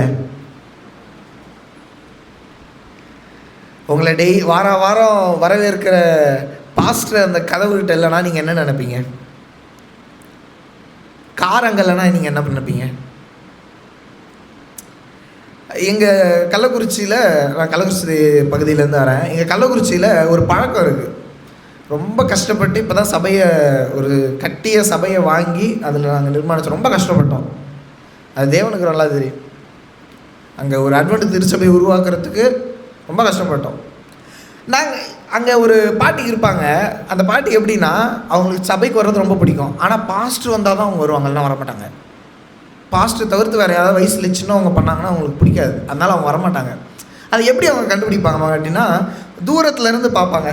இந்த மாதிரி ஒரு நீட்டாக ரோடு இருக்கும், அதுதான் மெயின் ரோடுக்கு இருக்கும். அங்கேருந்து இப்படி எட்டி பார்ப்பாங்க. பாஸ்டரோட நேனோ கார் அங்கே நின்றுச்சுன்னா பாஸ்டர் இருக்காருன்னு வந்துடுவாங்க. அங்கே கார் இல்லைன்னா அவங்க அடுத்து பண்ணுற விஷயம் என்னென்னா, இங்கே யாராவது சர்ச்சு சம்மந்தப்பட்ட பிள்ளைங்க யாராவது இந்த பக்கம் நடந்து போய்கிட்டு இருந்தாங்களோ அவங்கள கூப்பிட்டு உள்ளே போயிட்டு, பாஸ்டர் அம்மா இருக்காங்களா, பாஸ்டர் இருக்காங்களா கேட்கணும், பாஸ்டர் அம்மா இருக்காங்களா பாரு அப்படின்னு. இவங்க போய் அந்த பையன் இல்லை யாராவது பாஸ்டர் அம்மா இருக்காங்களா அப்படின்னு பார்த்துட்டு அவன் அங்கேருந்து இருக்காங்க அப்படின்னு சவுண்டு கேட்டால் தான் வருவாங்க. ஏன்னா பாஸ்டரும் ஒன்றா தான் வருவாங்க, தனித்தனியாக வரமாட்டாங்க என்றைக்குமே. அப்போது நீங்கள் பாருங்கள், தேவன் ஆதாமுக்கு ஏவாளுக்கு எவ்வளோ ஒரு அருமையான வாழ்க்கையை கொடுத்தாரு. ஆனால் அவங்க பாவத்தை தெரிஞ்சுக்கிட்டாங்க.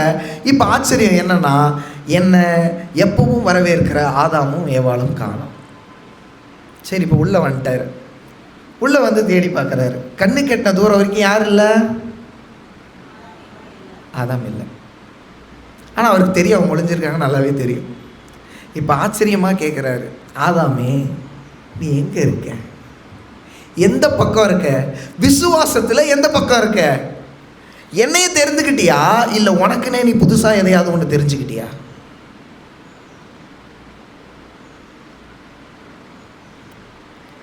காயினும் அப்படிதான்.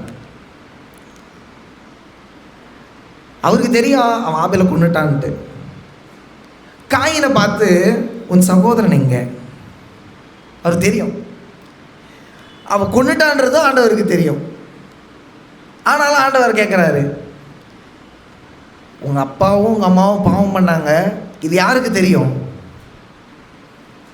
உங்களுக்கு நல்லாவே தெரியும். ஏன்னா அதை சொல்லி படிப்பிச்சு தான் வளர்க்குறாங்க.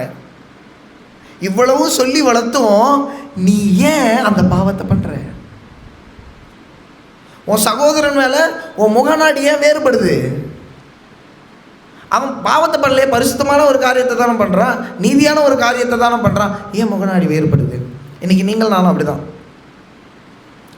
நாங்கள் ஸ்பைசரில் இப்போ படிச்சுக்கிட்டு இருக்கோம். பாஸ்டர் இருந்த கட்டத்தில் இருந்த மாதிரி எங்களுக்கு ஸ்பைசர் கிடையாது.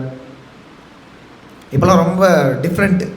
நாங்கள் வரும்போது அதெல்லாம் பேசிக்கிட்டு வந்தோம். பாஸ்டர் நீங்கள் இருந்த மாதிரி ஸ்பைசர் இல்லை, உங்கள் டைமில் இருந்த மாதிரி ஸ்பைசர் கிடையாது. யாராவது ஒரு பையன் அவன் கர்த்தருக்குள்ளே ரொம்ப விசுவாசமாக இருப்பான். காலையில் ப்ரேயர் பண்ணுவான், மதியம் ப்ரேயர் பண்ணுவான், நைட்டு ப்ரேயர் பண்ணுவான், கிளாஸஸ் அட்டன் பண்ணுவான், எல்லாமே நல்லா பண்ணிக்கிட்டு இருப்பான். அவனை பார்த்தா நாம் எப்பயும் சொல்கிற ஒரு வார்த்தை வரும், இதோ போகிறான்டா பரிசுத்தவான் அப்படின்னு. அது என்ன? விசுவாசத்தின் குறைவு, நன்றி அறிதல் இல்லாமையினுடைய விளைவு. பிறர் என்ன பண்ணுறோம்? குற்றஞ்சாட்டுறோம்.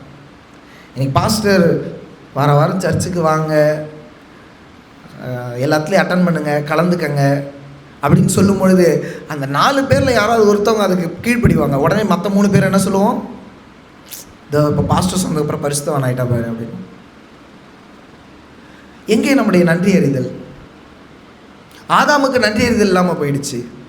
அவனுடைய விசுவாசம் நன்றி அறிதல் ஒரு விசுவாசமாக இல்லை. காயினுக்கு தேவன் மீது பற்றுதல் இல்லை, நன்றி அறிதல் இல்லை. இந்த ஜீவன் யார் கொடுத்தது? தேவன் தான் கொடுத்தாருன்றதையும் மறந்து ஒரு உயிரையே எடுத்துட்டான். தாவீது இதை வாசிச்சாதான் நல்லா இருக்கும். நான் சொன்னா இது நல்லா இருக்காது. 2 சாமுவேலின் புத்தகம் 12ஆம் அதிகாரம், 2 சாமுவேல் 12ஆம் அதிகாரம் 8வது வசனத்திலிருந்து நிறுத்தி வாசிங்க.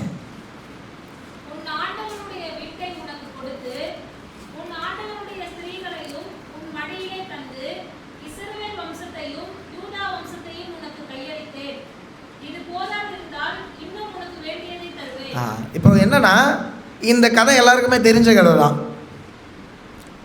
தாவீது என்ன பண்ணுறாரு? உரியாவினுடைய மனைவியை எடுத்துக்கிட்டு உரியாவையும் கொண்டு போட்டுட்டாரு. இப்போ இந்த விஷயம் சாமுவேலுக்கு தெரியாதுன்னு தாவீது நினச்சிக்கிட்டு இருக்காரு. ஆனால் ஆண்டவர் மூலயமா சாமுவேலுக்கு தெரிஞ்சிருச்சு. இப்போ ஆண்டவர் பட்சமாக ஆண்டவருக்கு ஒரு பதிலாளியாக வந்து யார் என்ன பேசுறது? அந்த இடத்துல கர்த்தருடைய வார்த்தையை சாமுவேல் பேசுகிறாரு. அந்த பொல்லாத மனுஷன் நீதான்ட்டு அவர் சொல்கிறாரு, கர்த்தருடைய பார்வைக்கு பொல்லாப்பான இந்த காரியத்தை செய்து அவருடைய வார்த்தையை நீ அசட்டை பண்ணினது என்ன? கேட்டதான் கொடுத்தாரு. இது போதலன்னு நீ சொல்லியிருந்தா இன்னும் அதிகமாக கொடுத்துருப்ப.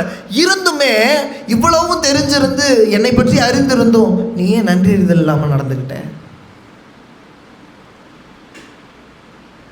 சாமுவேல் மூலமாக ஆண்டவர் கேட்குறாரு, ஏன் உனக்கு நன்றி அறிதலே கிடையல?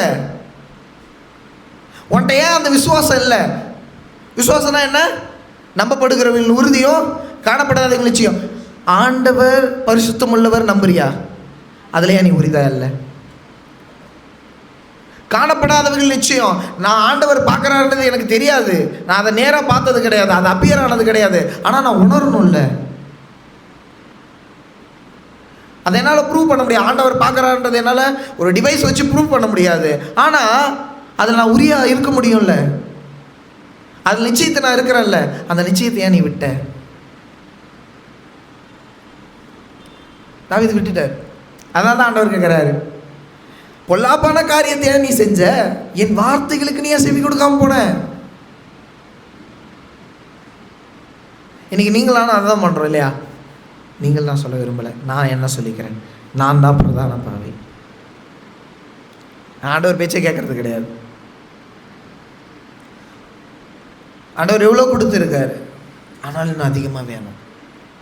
எங்கே உன் விசுவாசம்? போதும் என்ற மனதோடைய கூடிய தேவ பக்தியே என்னது? மிகுந்த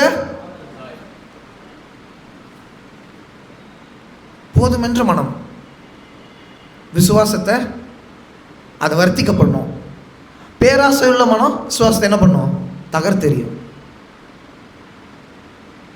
செய்ய வேண்டிய வேலையை நம்ம செய்யாத நேரத்தில் சம்மந்தமே இல்லாத காரியம் நம்மளை என்ன பண்ணும்? தாக்கும். தாவீது எங்கே இருக்க வேண்டியவன்? அந்த நேரத்தில் பட்டாளத்தில் இருக்கணும், மீன்ஸ் இராணுவத்தில் இருக்கணும். இது போர்க்காலம், போரில் இருக்கணும். உனக்கு பலகணியில் என்ன வேலை?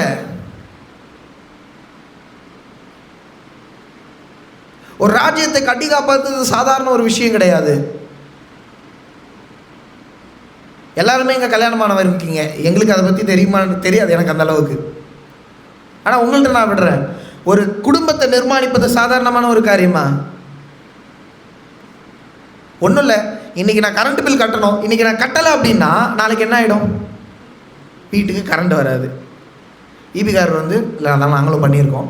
ஈபிகாரர் நாங்கள் போய் என்ன பண்ணோம்? ஃபியூஸை பிடிங்கிட்டு வந்துடுவோம். அதாவது நிறைய செக்ஷன் இருக்குது ஈபியில். அதில் ஒவ்வொரு செக்ஷன்லேயும் எங்களை ஒரு 2 மாதம் 1.5 மாதத்துக்குன்னு போடுவாங்க. அப்போ ஓஎன்டம்னு சொல்லுவாங்க, அதுதான் இந்த ஈபி கணக்கெடுப்பு வீட்டுகளுக்கு. அப்போ எங்களுக்கு என்ன ட்ரைனிங்னா, நீங்கள் போங்க, அவங்க ஈபி பில் கட்டலை, ஃபியூஸை பிடிக்கிட்டு வந்துடுங்க. செய்ய வேண்டிய காரியத்தை சரியாக செய்யலைன்னா சம்மந்தமே இல்லாத காரியம் வரும். பிரச்சனை வந்துச்சா? வந்துச்சு. ஏன்? எல்லாம் சொல்லி இருந்தோம், எல்லாம் தெரிஞ்சும் நீ ஏன் இது பண்ணலன்றத ஆண்டவருக்கு ஆச்சரியமே. இவ்வளவும் தந்த, இனியும் தருவேன், நீ ஏன் விசுவாசத்தில் இல்லை? நான் பார்க்குறேன்னு உனக்கு தெரியும்ல. பனகனியிலேருந்து நீ பார்த்த, உன்னை நான் வானத்திலேருந்து பார்த்தனே, உன்னை பரலோகத்திலேருந்து நான் உன்னை பார்த்தனே, அது ஏன் உனக்கு இல்லை அந்த இடத்துல? தேவனை ஆச்சரியப்படுற விஷயம் அதுதான். இன்றைக்கி சில நேரத்தில் நம்ம தப்பு பண்ணிவிடுவோம். தப்பு பண்ணிவிட்டு இப்படி பார்ப்போம், ஆனால் மேலே பார்க்க மாட்டோம். ஏன்? அந்த மைண்டு அப்படியே பழக்கப்பட்டுருச்சு. அதான் நம்ம விசுவாசம், அவ்வளோதான் அந்த விசுவாசம். அதுக்கு மேலே விசுவாசமே கிடையாது. எனக்கு யாருடைய விசுவாசம் வேணும்னு நான் கேட்பேன்னா, எனக்கு வேண்டிய விசுவாசம் யாரோட விசுவாசம்னா, 2 பேர் ஜெபம் பண்ண போனாங்க. ஒருத்தர் பரிசேயன், இன்னொருத்தர் யார்? ஆயக்காரனுடைய விசுவாசத்தை எனக்கு தாரும் தான் நான் கேட்பேன். ஏன்னா அவன் மட்டும்தான் பாவத்தை ஆண்டவர் எங்கிருந்து பார்க்கிறாரு? பரலோகத்திலிருந்து நோக்கி பார்க்கிறார். அதனால் வானத்துக்கும் ஏறெடுக்க துணியாமல் தலையில் கீழே குனிஞ்சு தன்னுடைய மாரில் அடிச்சுட்டு, பாவியாகி என் மீது என்னவாயிரும்? கிருபையாயிரும் கேட்டான். அதான் விசுவாசம். அட்வென்ட் திருச்சபைக்கு, லவோதிக்கேய திருச்சபைக்கு ஆண்டவர் ஒரு குறிப்பிட்ட ஒரு காரியத்தை சொல்கிறாரு. கண்ணு இருந்து எப்படி இருக்க நீ? வா, நான் உனக்கு கலிகம் போடுறேன்றார். அதுக்கு பேர் என்ன? அதுக்கு என்ன தெரியுமா அர்த்தம்?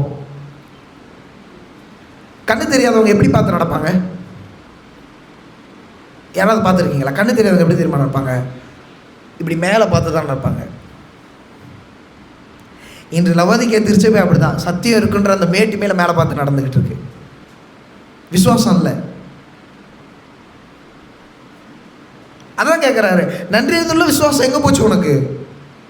அதை எங்கே விட்ட? தாவீது பண்ண அதே பாவத்தை தான் இன்றைக்கி நாமளும் பண்ணிக்கிட்டு இருக்கோம். இல்லை, நான் பண்ணிக்கிட்டு இருக்கேன். ஒரு டைம் தெரியாமல் பேசிட்டேன்.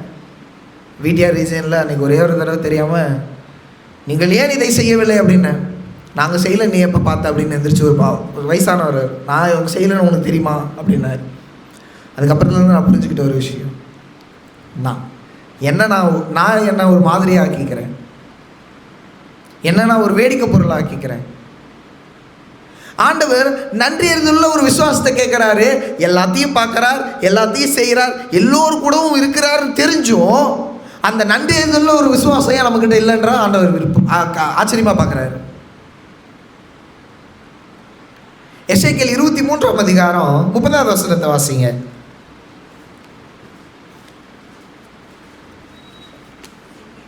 எசேக்கியேல் 23:30.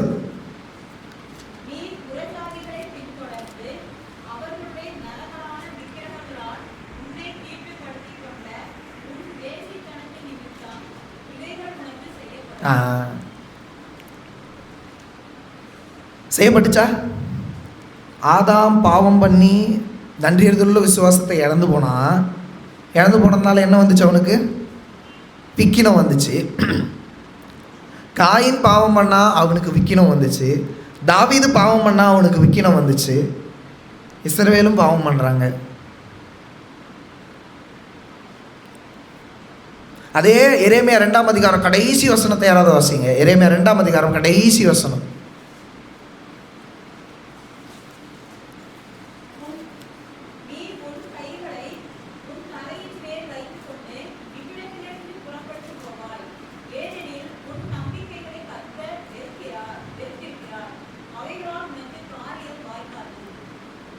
உன் நம்பிக்கைகளை கர்த்தர் வெறுத்திருக்கிறார். அவங்க பண்ணாங்களே 2 தப்பு. அதில் ஒரு தப்பு என்ன? வெடிப்புள்ள ஒரு தொட்டி அவங்களுக்கு வெட்டிக்கிட்டாங்க. அதன் மேலே அவங்க நம்பிக்கை வச்சுருந்தாங்க. அந்த நம்பிக்கை தான் ஆண்டவருக்கு ஆச்சரியத்தை ஏற்படுத்துது, அருவருப்பு ஏற்படுத்துது. அதனால தான் அந்த காரியம் வாய்க்கலை. தாவீது நினச்சா தன்னுடைய இருதயத்தில் இதை யாரும் கண்டுபிடிக்க போகிறது போல, உரியாவை கொண்டுட்டோம் அப்படின்னா பச்சைபால் நமக்கு தான் அப்படின்னு நினச்சி அவன் ஒரு தப்பு கணக்கு போட்டு அவன் ஒரு மெத்தடு யூஸ் பண்ணான். அதனால் காரியம் வாய்க்கலை. அப்போ இத்தனை காரியத்திலையும் அவங்க நன்றி அறிதலில் வைக்கல, நன்றி அறிதலில் ஒரு விசுவாசத்தை அவங்க காட்டல, தங்கள் சொந்த புத்தியின் மேல் சாய ஆரம்பிச்சிட்டாங்க. அதுதான் ஆண்டவருக்கு ரொம்ப ஆச்சரியமாக இருக்குது. அவருடைய சொந்த ஜனம் அவரை வெறுத்துச்சு இல்லையா? அவருடைய சொந்த ஜனம் அவரை வெறுத்துச்சு. மார்க் 6ஆம் அதிகாரம் 6வது வசனம். இப்போ நாசரேத்துக்கு போகிறாரு இயேசு கிறிஸ்து. எங்கே போகிறாரு? நாசரேத்துக்கு போகிறாரு. நாசரேத்தில் போயிட்டு அவருடைய சொந்த ஜனத்துக்கு தன்னை காட்டுறாரு. ஒரு தீர்க்கதரிசியா, ஒரு ஆசாரியனா, ஒரு போதகனா அந்த இடத்துல தன்னை காட்டுறாரு. அவர் தன்னை காட்டும் பொழுது, அவர் இப்படிப்பட்டதான அருமையான வார்த்தைகளை பேசும் பொழுது அவங்க என்ன சொன்னாங்க? இவன் தச்சன் அல்லவா, இவனுடைய சகோதரர்களும் இவனுடைய தாயும் நம்மிடத்தில் இருக்கிறார்கள் அல்லவா, இவனுக்கா இவ்வளோ பெருமை, இவனுக்கா இவ்வளோ பேச்சு? அதனால தான் மார்க் 6ஆம் அதிகாரம் 6வது வசனம் என்ன சொல்லுது? அதை வாசிங்க.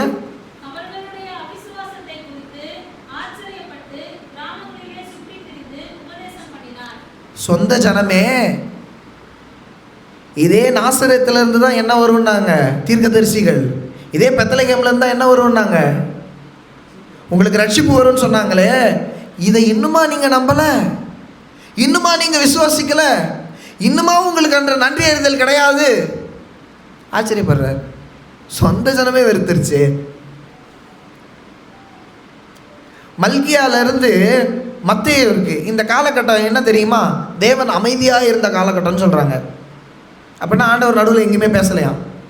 இந்த தீர்க்கதரிசிகளுக்கு அப்புறம் வேற ஒரு தீர்க்கதரிசிகளே எழும்பலை. அப்போ இந்த காலகட்டத்தில் ஒரு சில விசுவாசிகள் என்ன பண்ணாங்களாம், யூத விசுவாசிகள் தங்களுடைய பெண் பிள்ளைகளை கன்னியாவே வளர்த்துட்டு இருந்தாங்களாம்.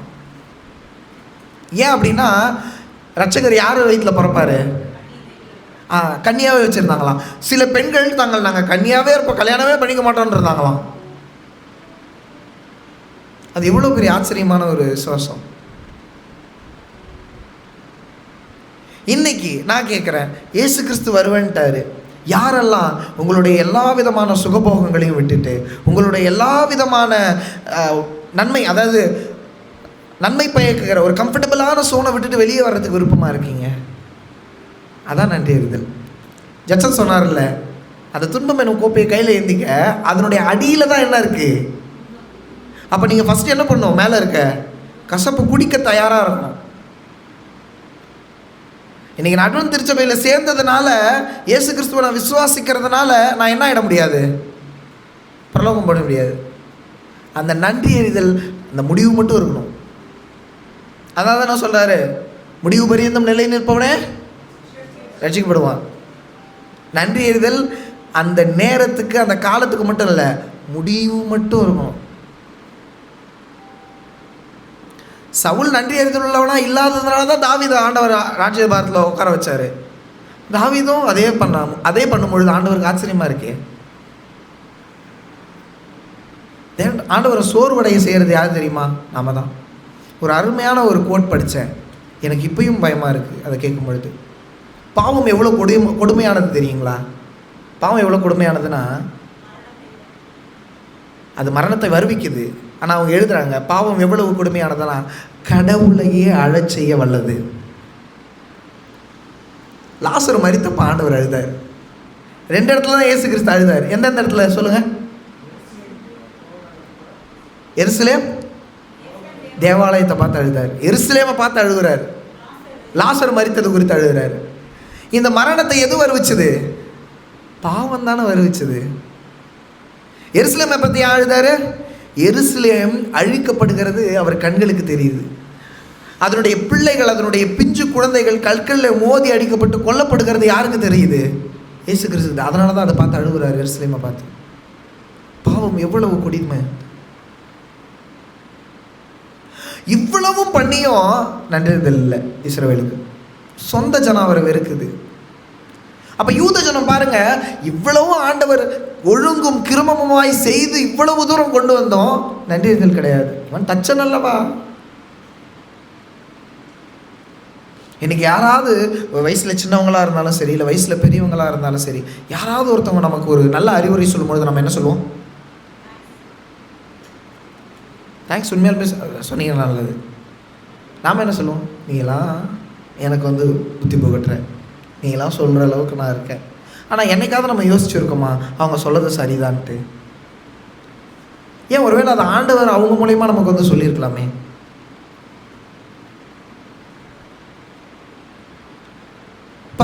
குஷ்டரோகிகள் ஆண்டவரை பார்க்க வராங்க இயேசு கிறிஸ்துவை. 10 குஷ்டரோகிகளும் குணமடையும்படிக்கு கேட்குறாங்க. இயேசு கிறிஸ்து என்ன சொன்னார்? நீங்கள் போய் உங்களை ஆசாரியர்கள்கிட்ட காட்டுங்க அப்படின்றாங்க. இவங்க போகிற வழியிலே குணமாயிட்டாங்க. ஆசாரியர்கள்ட்ட காட்டிட்டு, காட்டினதா சொல்லலை எனக்கு தெரிஞ்சு, திருப்பி வராங்க. இதில் யார் மட்டும்தான் திருப்பி வந்தது? ஒரு மொத்தம் வேகமாக ஓடி போயிட்டு என்ன தெரியுமா சொன்னார்? நான் ஆரோக்கியமாயிட்டேன்னு காட்டுறேன். இயேசு கிறிஸ்து ஆச்சரியமாக ஒரு வார்த்தை கேட்டார். சொஸ்தமாக்கப்பட்டவர்கள் 10 பேர் அல்லவா, மித்தம் 9 பேர் எங்க? இப்போ 99 ஆடுகளை விட்டுட்டு ஒரு ஆடை தேடி போன அதே தேவன் தான் இந்த இடத்துலையும் கேட்குறாரு, நீ ஒருத்த மட்டும் வந்திருக்க, மீதி 9 பேர் என்ன? எங்கே எங்கள் நன்றறிதல் போச்சு? சரி, மனசாட்சி தொட்டு யாராவது சொல்லுங்கள், நான் சாபத்து விஷயத்தில் காம்ப்ரமைஸே ஆக மாட்டேன்னு. பாஸ்டர் அருமையான ஒரு சாட்சி சொன்னார். மனசாட்சியோடு சொல்லுங்கள், சாபத்து விஷயத்தில் நான் காம்ப்ரமைஸே ஆக மாட்டேன்னு சொல்லுங்கள் யாராவது. 6 நாளும் உங்களை வழிநடத்தின தேவன் இருக்கார், 6 நாளும் உங்களை போஷித்த தேவன் இங்கே இருக்கார், 6 நாளும் உங்களை பாதுகாத்த தேவன் இங்கே இருக்கார். என்னைக்காவது அந்த நன்றியறிதலுள்ள ஒரு இருதயத்தோட 6 நாளும் நான் உயிர் வாழ்ந்துட்டு இருக்கிறதுக்கு இந்த ஒரு நாள் நான் தேவனை போய் பார்ப்பது தான் காரணம், அதனால் இந்த நாள் நான் விட்டு கொடுக்க மாட்டேன், அவருக்கு போய் நன்றி சொல்லுவேன், என்னைக்காவது நான் இந்த வருஷத்துலேயே ஒரு நாள் கூட சாபத்தை நான் விடாமல் சர்ச்சுக்கு வராமல் இருந்ததில்லை உங்களால் சொல்ல முடியுமா? அதை தான் ஆண்டவர் கேட்குறாரு. உன் நன்றி அறிதல் எங்க? எனக்கு ஆச்சரியமாக இருக்குது. உன்னை நான் பாதுகாத்தேன், உன்னை நான் வளர்த்தேன், உன் தாயின் வயிற்றிலிருந்தே உன்னை நான் பாதுகாத்து இவ்வளோ தூரம் கொண்டு வந்தேன், இவ்வளவு செஞ்சேன், ஏன் உங்களுக்கு நன்றி அறிதல் இல்லாமல் போகுது? காரணத்தை காரணம் சொல்லிடுவோம் இல்லையா? காரணத்தை கை காட்டி விட்டுருவோம். சூழ்நிலைகளை மாற்ற வல்ல தேவன் தானே அவர். எலியா ஜெபம் பண்ணார், நிறுத்தினார், மறுபடியும் ஜெபம் பண்ணார், பெஞ்சிச்சு. யோசுவாவது ஒரு படி மேலே, சூரியன் எங்கே நின்றுச்சு? உச்சி வானிலே நின்றுச்சு. இவ்வளவும் யார் பண்ணா? தேவன் பண்ண வல்லவராக இருக்கார். நீங்கள் ஏன் சூழ்நிலையை காரணம் காட்டுறீங்க? ஏன்னா அந்த நன்றி அறிதலில் ஒரு விசுவாசம் இல்லை. இடுக்கன் மத்தியில் இருக்கப்பா, நெருக்கப்பட்டிருக்கப்பா. இயேசு கிறிஸ்துவோட நெருக்கத்தில் இருந்தோம். நம்ம இயேசு கிறிஸ்துவோட ஒடுக்கப்பட்டிருக்கோம். இயேசு கிறிஸ்துவ நான் வேறு யாரையும் சொல்லலை, பைபிளில் வேறு யாரையுமே நான் எடுக்கல, நான் இயேசு கிறிஸ்துவை எடுக்கிறேன். அவர் பிதாவுக்கு நன்றி அறிதலுள்ளவராக இருந்தார் இந்த பூமியில். அவரை போல ஒரு நன்றி அறிதலுள்ள ஒரு மனிதனும் இந்த உலகத்தில் வேறு யாருமே கிடையாது. எல்லாரும் ஒரு கடத்தில் விழுந்து போனாங்க. தம்பி ரொம்ப நேரம் ஆக்கிட்டு இருக்கப்பா, சீக்கிரம் முடிப்பா, இல்லையா? கடினமான சூழ்நிலைகள் நமக்கு வரும் தான், நான் இல்லைன்னா சொல்லவே மாட்டேன். நீங்கள் விசுவாசத்துக்குள்ளே வந்துட்டீங்கனாலே சாட்சி இருக்கு, நான் அதை கடைசியாக சொல்கிறேன். நீங்கள் விசுவாசத்துக்குள்ளே வந்துட்டீங்கனாலே உங்களுக்கு கஷ்டம் இருக்கும் தான். நீங்கள் சத்தியத்தை தெரிஞ்சதுனால நீங்கள் விடுதலையாகப்பட்டவங்கன்னு கிடையாது. நீங்கள் எதற்கு விடுதலை ஆகியிருக்கீங்கன்னா பாவத்துக்கு தான் விடுதலை ஆகிருக்கீங்க. துன்பம், துயரம், துக்கம், அதனுடைய விளைவுகள், இவை எல்லாவற்றுக்கும் நீங்களானவர்கள் கிடையாது. இதன் வழியாகத்தான் நீங்களும் நானும் தேவனை தேடணும். அதில் நன்றி உள்ளவங்களா இருங்கன்னு தான் ஆண்டவர் கேட்குறாரு. உன்னை பாவத்திலேருந்து நான் வெளியெடுக்க தெரிஞ்ச எனக்கு துன்பம், துயரம், துக்கம் இதிலேருந்து உன்னை வெளியெடுக்க எனக்கு தெரியாதா? தெரியும்ல. அப்புறம் ஏன் நீ என்னை பின்தொடர்ந்து வரமாட்டேங்கிறன்னு தான் ஆண்டவர் கேட்குறாரு. உங்களுக்கு யார் மாதிரியான ஒரு விசுவாசம் இருக்கணும்னா 2 பேரை நான் சொல்கிறேன். 2 பேரை இவங்களை போல ஒருவேளை உங்களுக்கு விசுவாசம் இருக்குன்னா தேவன் உங்களை ஆசீர்வதித்திருக்கிறார். முதலாவதா 8ஆம் அதிகாரம்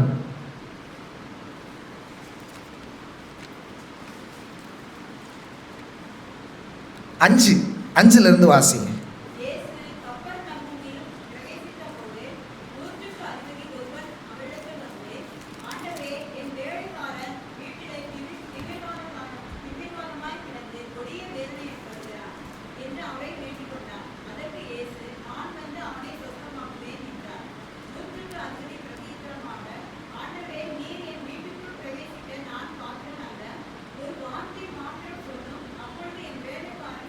ஓகே, இப்போ என்ன சொல்கிறாரு நல்லா புரிஞ்சுக்கங்க.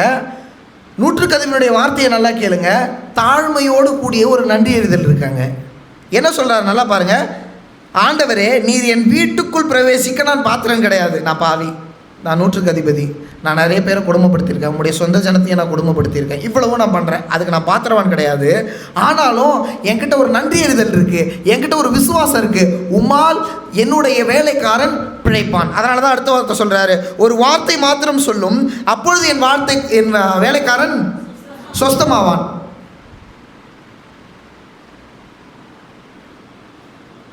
பத்தாவது வசனத்தில் இயேசு கிறிஸ்து சொல்கிறார். இயேசு அதை கேட்டு என்ன சொல்கிறாரு, அதை வாசிங்க. கேட்டு ஆச்சரியப்பட்டு நோக்கி இஸ்ரவேலருக்குள்ளும் மெய்யாகவே உங்களுக்கு சொல்லுகிறேன். இஸ்ரவேலுக்குள்ளும் கடைசி கால சம்பவங்கள் புத்தகத்தில் தீர்க்கதரிசி எழுதுறாங்க. என்ன எழுதுறாங்க தெரியுங்களா? அவங்க எழுதுகிற வார்த்தைகள் கடைசி காலத்தில் இந்த சபை நிற்கும். எப்படி? இதனுடைய கொள்கை நிற்கும், இதனுடைய கோட்பாடுகள் நிற்கும், ஆனால் இதில் இருக்க விசுவாசிகள் நிற்க மாட்டார்கள். இவர்கள் வெளியே போய் விடுவார்கள். புதிதாய் தேவனை அறிந்தவர்கள், சத்தியத்தை அறிந்தவர்கள் உள்ள வந்து இந்த சபையை நிரப்புவாங்க. எனக்கு தெரிஞ்ச அது இந்த காலகட்டத்தில் நடந்துக்கிட்டு இருக்கு. பார்ன் அட்வென்டிஸ்ட் பிறந்ததுலேருந்தே 30 வருஷமா 40 வருஷமா தன்னுடைய தாத்தா காலத்துலேருந்து அட்வென்டிஸ்டாக இருக்கிறவங்க நிறைய பேர் சபையை விட்டு போயிட்டு இருக்காங்க. என் கண்ணால் இதை பார்க்குறேன். ஏதோ ஒரு கட்டத்தில் தேவனை வெறுத்து, தேவனுடைய வார்த்தைகளை வெறுத்து, கிறிஸ்துவத்தை வெறுத்து வெளியே போய்கிட்டு இருக்காங்க இவங்க. ஆனால் இன்னைக்கு அநேகர் தேவ சத்தியத்தை அட்வென்ட் திருச்சபையினுடைய வேதாகமத்தின் அடிப்படையில் இருக்கிற அந்த மூல கோட்பாட்டை ஏற்றுக்கிட்டு வரவங்க நிறைய பேர் இருக்காங்க.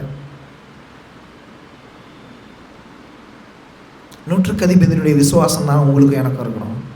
அந்த நன்றி அறிதலில் ஒரு விசுவாசம் இருக்குதுங்க. பாருங்க, நீர் குணப்படுத்த முடியும்னு எனக்கு நல்லாவே தெரியும், ஆனால் நான் பாவி, ஆனாலும் குணப்படுத்துங்க. இதான் விசுவாசம். நன்றி எறிதல்னால் என்ன தெரியுங்களா? நீங்கள் நிறைய நேரத்தில் நடந்துக்கிட்டு இருக்கீங்க. நன்றி எறிதல்ன்றது ஒரு விஷயம் நடந்ததுக்கப்புறம் அதுக்காக அவங்களோடு நம்ம என்ன பண்ணுறோம், ஒரு நன்றி எறிதலோடு இருக்கிறோம். நன்றி எறிதல் அது கிடையாது. நன்றி எறிதல் எப்போ தெரியுமா ஸ்டார்ட் ஆகுது? இவருங்க எங்களுக்கு செய்ய தெரியும், இவங்களால் எனக்கு செய்ய முடியும், இந்த காரியத்தை இவங்களால் எனக்கு செய்ய முடியும் அப்படின்னு நான் நம்ப ஆரம்பிக்கும் போதே நான் அவங்களுக்கு நன்றி எறிதல் உள்ளவர்களாக மாறிடுறேன். இந்த விசுவாசத்தை தான் நீங்கள் ஏன் விட்டீங்கன்னு ஆண்டவர் கேட்குறாரு. நான் எல்லாம் பண்ணுவேன்னு உனக்கு தெரியும்ல, அப்படியே நீயே புதுசாக ஒரு காரியத்தை தேடிக்கிறேன். அம்மா தாயார் சொன்னாங்க, ரொம்ப வருஷமாக நான் ப்ரேயர் பண்ணிக்கிட்டு இருக்கேன் என் பிள்ளைகள் வரணுன்றதுக்கு, ஆனாலும் நான் காத்திருக்கேன். இதுதான் நன்றி எறிதல். இதுதான் நன்றி எறிதல். நீ காத்துரு, நான் சொல்கிற வரைக்கும் காத்துரு, அதான் நன்றி எறிதல். நான் செய்வேன், அது உனக்கும் தெரியும் எனக்கு தெரியும், என்னால் செய்ய முடியும். ஆனால் நீ ஏன் காத்திருக்க மாட்டேங்கிற? ஏன் சொன்னதை செய்ய மாட்டேங்கிறேன்? இந்த பிள்ளைங்க என்ன பண்ணுவாங்கன்னா, செய்யாதன்னு அவங்கள ஒரு இடத்துல உட்கார வச்சுட்டு போனால் அதை தான் வேகமாக போய் செய்வாங்க. நாங்கள் 9th படிக்கும்போது எங்களுக்கு ஒரு சின்ன வளரிளம் பருவத்தை குறித்து ஒரு காரியத்தை, டீனேஜ் அந்த இதெல்லாம் ஸ்டார்ட் ஆகுது அப்படின்றத குறித்து ஒரு பாடம் எடுத்தாங்க. அந்த பாடத்தில் என்ன சொன்னாங்க அப்படின்னா, ஒரு 2 பெட்டி, இந்த பெட்டிக்குள்ளே என்ன இருக்குன்னு எங்களுக்கு தெரியாது. 2 பெட்டியை வச்சுட்டாங்க எங்கள் முன்னாடி வச்சுட்டு, பாடம் எடுத்துக்கிட்டே எங்கள் சார் என்ன பண்ணாருன்னா, ஒரு பெட்டியை திறந்து தட்டிட்டு மறுபடியும் உள்ளே வச்சுட்டார். இப்போ எல்லாருக்குன்னு எங்கே தெரியுமா இருக்குது?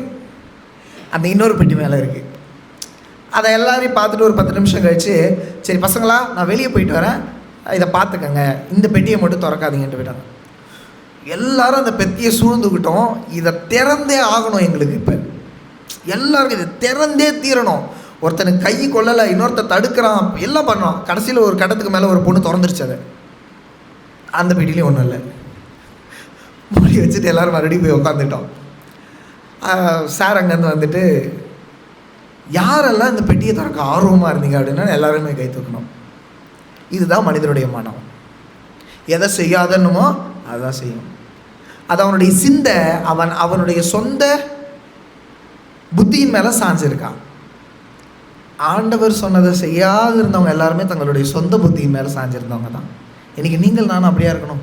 நூற்றுக்கு அதிபதி தன் சொந்த இது மேலே தான். நூற்றுக்கு அதிபதி நினச்சிருந்தா எத்தனையோ வைத்தியர்களை கூட்டு வந்திருக்க முடியும், எத்தனையோ டாக்டர்ஸை கூட்டு வந்து குணப்படுத்தி இருக்க முடியும். ஆனால் அதை எதிர்பார்க்கல நூற்றுக்கு அதிபதி. இவர் சொன்னாலே நடக்கும், இவர் சொன்னாலே எல்லாம் நடக்கும். நான் ஏன் கடினப்பட வேண்டும்? எனக்குன்னு ஒரு வழிமுறை இருக்கே. ஏதோ இந்த இடத்துல ஆண்டவர் இருக்கார், இவர்கிட்ட கேட்டால் சொன்னாலே நடக்குமே. நான் ஏன் என் சொந்த புத்தியின் மேலே சாயணும் போய் நின்னா? இன்றைக்கி எத்தனை பேர் நாம் அப்படி நிற்கிறோம்? 2வது ஆள் மத்தேயு 15ஆம் அதிகாரம் 24 வாசிங்க. மத்தேயு 15:24. அவர்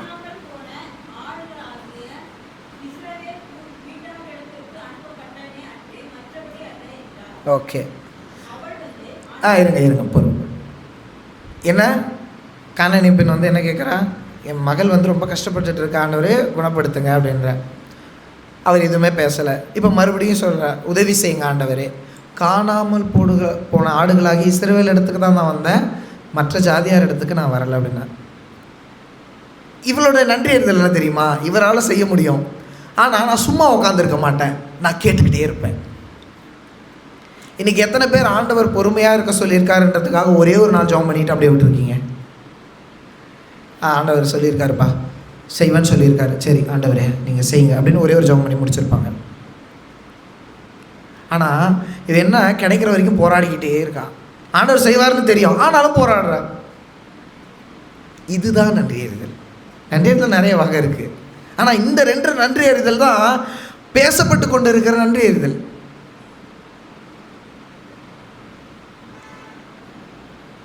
இருபத்தி 8ஆம் வசனம் வாசிங்க.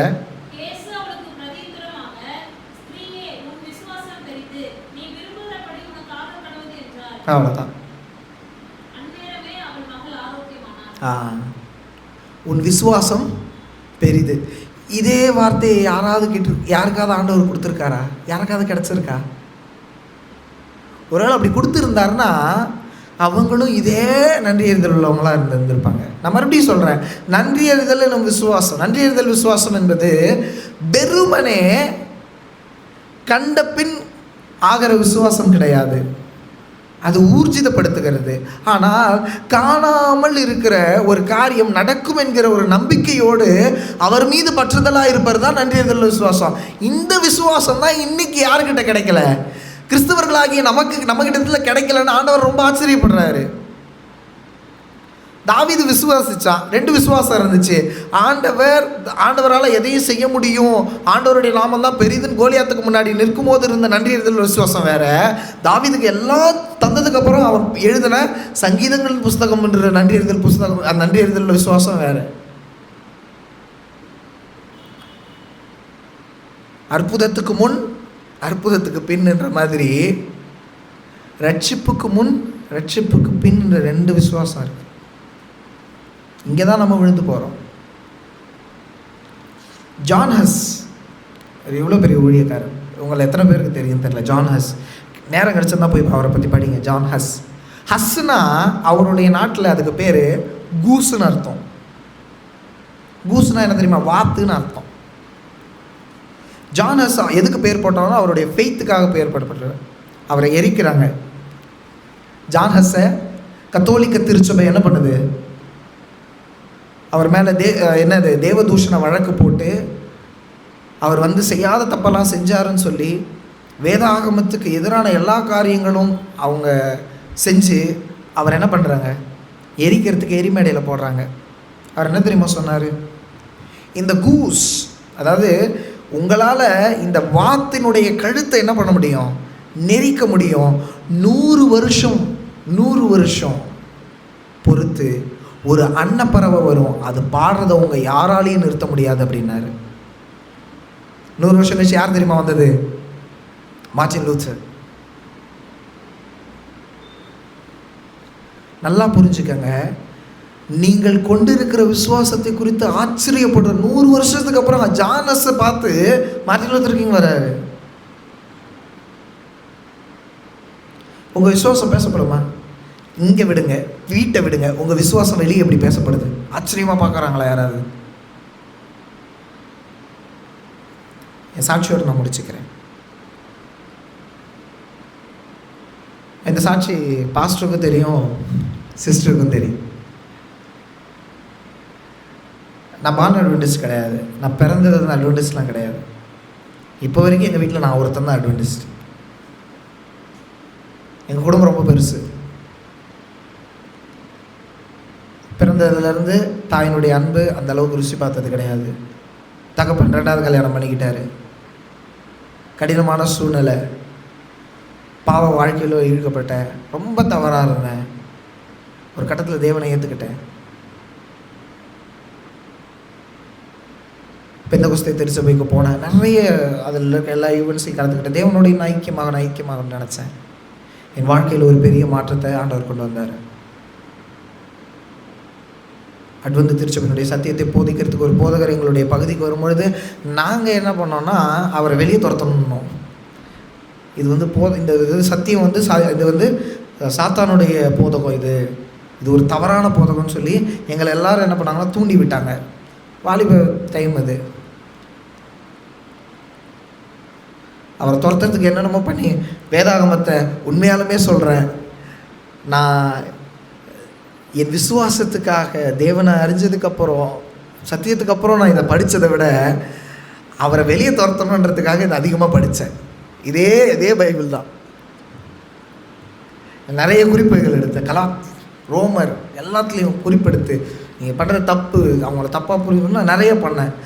ஆனால் அந்த போதகர் எனக்கு எல்லாத்தையும் சரியாக சொல்லி உண்மையான சத்தியத்தை குறித்ததான அந்த ஒரு அருமையான ஒரு வழியை எங்களுக்கு தேர்ந்து கொடுத்தார். அதில் கூடி வந்த நிறைய பேர் பிரிஞ்சு போனாங்க. இப்போ தான் சோதனை வருது. நான் அட்வென்டிஸ்ட் சத்தியத்தை ஏற்றுக்கிட்டேன். இப்போ எனக்கு வீடு அகெயின்ஸ்ட் ஆகிடுச்சு. வீட்டார் என்னை ரொம்ப கஷ்டப்படுத்தினாங்க, நிறைய குத்துனாங்க. ஆனால் நான் பெருசாக எடுத்துக்கல. இந்த வேதாகமத்தை மறைச்சி சட்டப்பைக்குள்ளே மறைச்செல்லாம் எடுத்துகிட்டு போனேன். வேத பாட வகுப்பு, அந்த பைபிள் ஸ்டடி கேட்கணும் அப்படின்றதுக்காக மறைச்செல்லாம் எடுத்துகிட்டு போனேன். ஒரு கட்டத்துக்கு மேலே வீட்டார் பொறுத்துக்கிட்டாங்க, விட்டுக்கிட்டாங்க, அவன் அதுக்கு போகிறானா விட்டுருங்க அப்படின்ட்டாங்க. இப்போ இதுக்கு அடுத்து என்ன ப்ராப்ளம் அப்படின்னா, நான் படித்து முடிச்சிட்டேன். 2019 என்னுடைய டிப்ளமோ கோர்ஸ் முடிக்கிறேன். முடிக்கும் பொழுது கொரோனா. இப்போ நான் வேலைக்கு போகணும், என்ன நான் பார்த்துக்கணும், வேலைக்கு போகணுமே. ஒரு பிபிஓ கம்பெனியில் 8000 ரூபாய் சம்பளத்துக்கு எங்களை கூப்பிட்டாங்க. நைட் ஷிஃப்ட்டு தான். நைட்டு 7 மணி 8 மணிக்கு போனால் காலையில் 4 மணிக்கு தான் வெளியே வருவோம் நாங்கள்.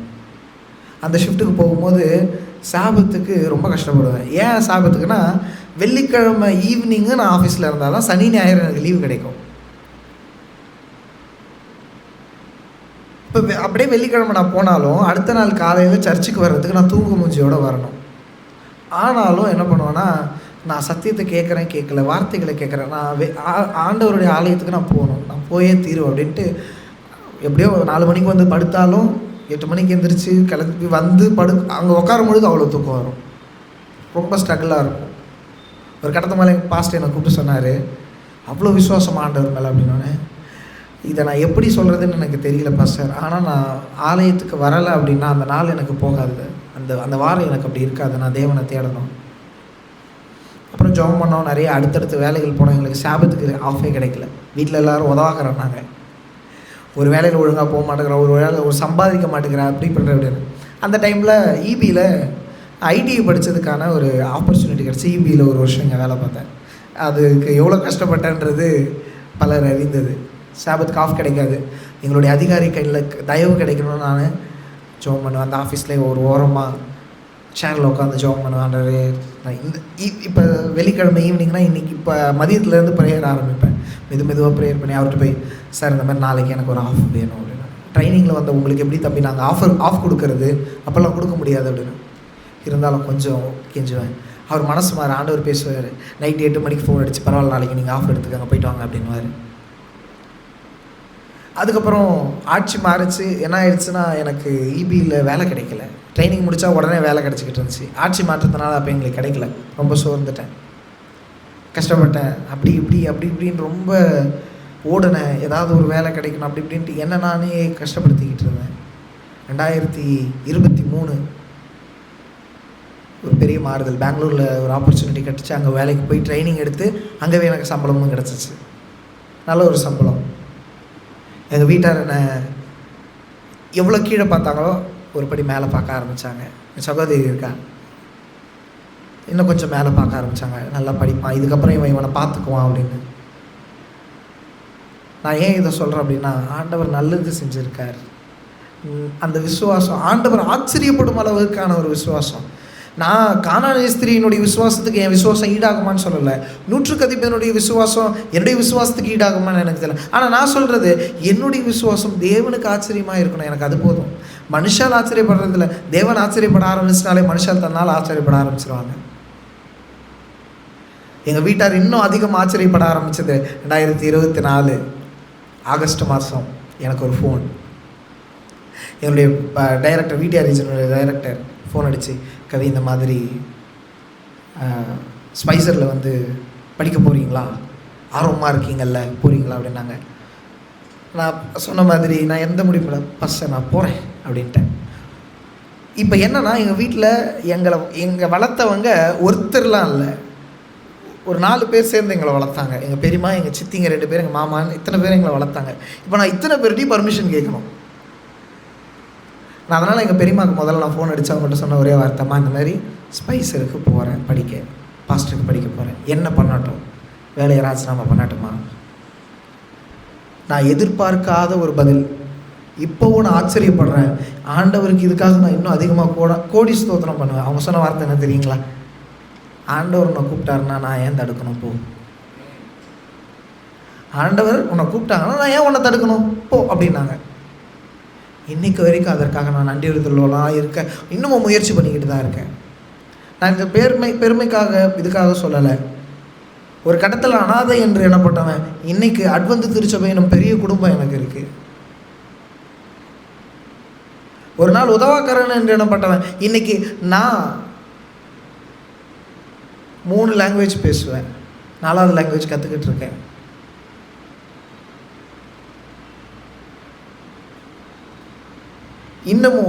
இன்னும் அதிகமாக ஆண்டவர் பெரிய பெரிய இடங்களுக்கு கூட்டு போயிட்டு இருக்கார். நான் பெருசாக வளர்றேன்னு இல்லை, ஆண்டவர் என்னை கூட்டு போகிறார். ஆண்டவர் தான் என்னை ஆச்சரியமான விதத்தில் கூட்டு போயிட்டு இருக்கார்.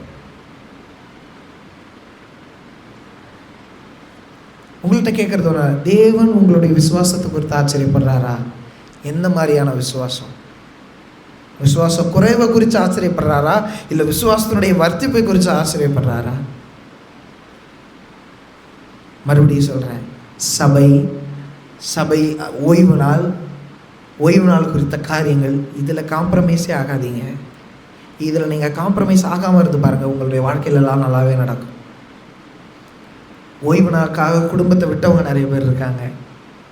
தேவனுடைய வார்த்தைக்காக, தேவனுடைய ஊழியத்துக்காக தன்னுடைய சொந்தம் பந்தம், தன்னுடைய சொத்து சுகங்கள் எல்லாத்தையும் விட்டவங்க இருக்காங்க. அவர்களுடைய விசுவாசத்தை இன்றளவும் நாம் பேசிக்கொண்டு இருக்கிறோம். அதில் ஒருத்தர் தான் ஜட்சன். உங்களுடைய விசுவாசத்தை குறித்து உலகம் பேசணும்னு அவசியம் இல்லைங்க. உங்கள் குடும்பம், உங்கள் உறவுகள், உங்கள் சபை, உங்களுடைய விசுவாசம் எப்படி இருக்குன்னு ஆச்சரியமான விதத்தில் பேசுங்க. கடைசியாக ஒரே ஒரு கோட் மட்டும் வாசிக்கிறேன்.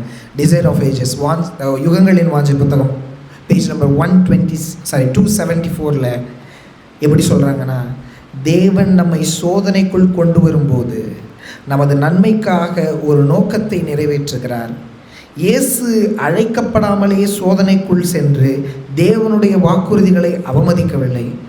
சோதனை அவர் மீது வந்தபோது அவர் மனசோர்வுக்கும் ஆளாகவில்லை அப்படின்றாங்க.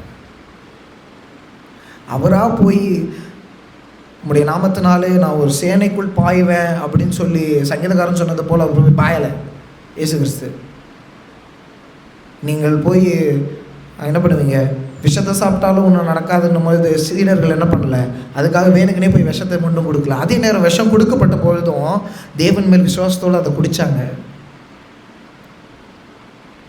சில நேரம் நம் பகுத்தாராய்வோடு தேவனுடைய அன்பையும் அவருடைய ரட்சிப்பையும் குறித்து யோசிக்காததுனால தான் சில நேரம் நாமளாக போய் மாட்டிக்கிறோம்.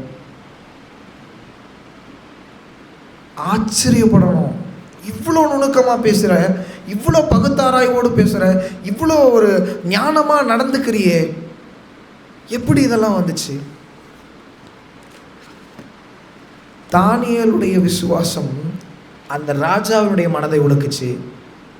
சிங்கக்கபியில் போட்டு காலையில் அந்த கல்லை பிரட்டினதுக்கப்புறம் அந்த ராஜா சொன்ன வார்த்தை என்ன தெரியுமா? யாராவது சொல்ல முடியுமா? தானியேலே, நீ இடைவிடாமல் ஆராதனை செய்கிற உன் தேவன் உன்னை தப்புவிக்க வல்லவராக இருந்தாரா? இதான் ஆச்சரியம், இதான் விசுவாசம். அவனுடைய விசுவாசம் யாருக்கு தெரிஞ்சிருந்தது? அந்த ராஜாவுக்கு தெரிஞ்சிருந்துச்சு, தேவனுக்கு தெரிஞ்சிருந்துச்சு. ஆச்சரியமாக இருந்துச்சு. உங்கள் விசுவாசம் ஆச்சரியமாக இருக்கா? எத்தனை வருஷமாக இருக்கோன்றது முக்கியம் இல்லை, எவ்வளவு காலமாக நாம் இந்த சபையில் அங்கத்தினராக இருக்கிறோம் முக்கியம் இல்லை. என் விசுவாசம் தேவனுக்கு நன்றியுள்ளதாக இருக்கிறதா? அவர் ஆச்சரியப்படும் வகையில் என்னுடைய விசுவாசத்தை நான் பெருக்கி இருக்கேனா? இந்த சபைக்கு முன்பாக தேவனுக்கு மனத்தாழ்மையோடு 100க்கு அதிபதி வச்சுருந்த அதே விசுவாசம் எனக்கு இருக்கா? அந்த கானானிய பெண்ணை போல இடைவிடாத விசுவாசம் என்னிடத்துல இருக்கா?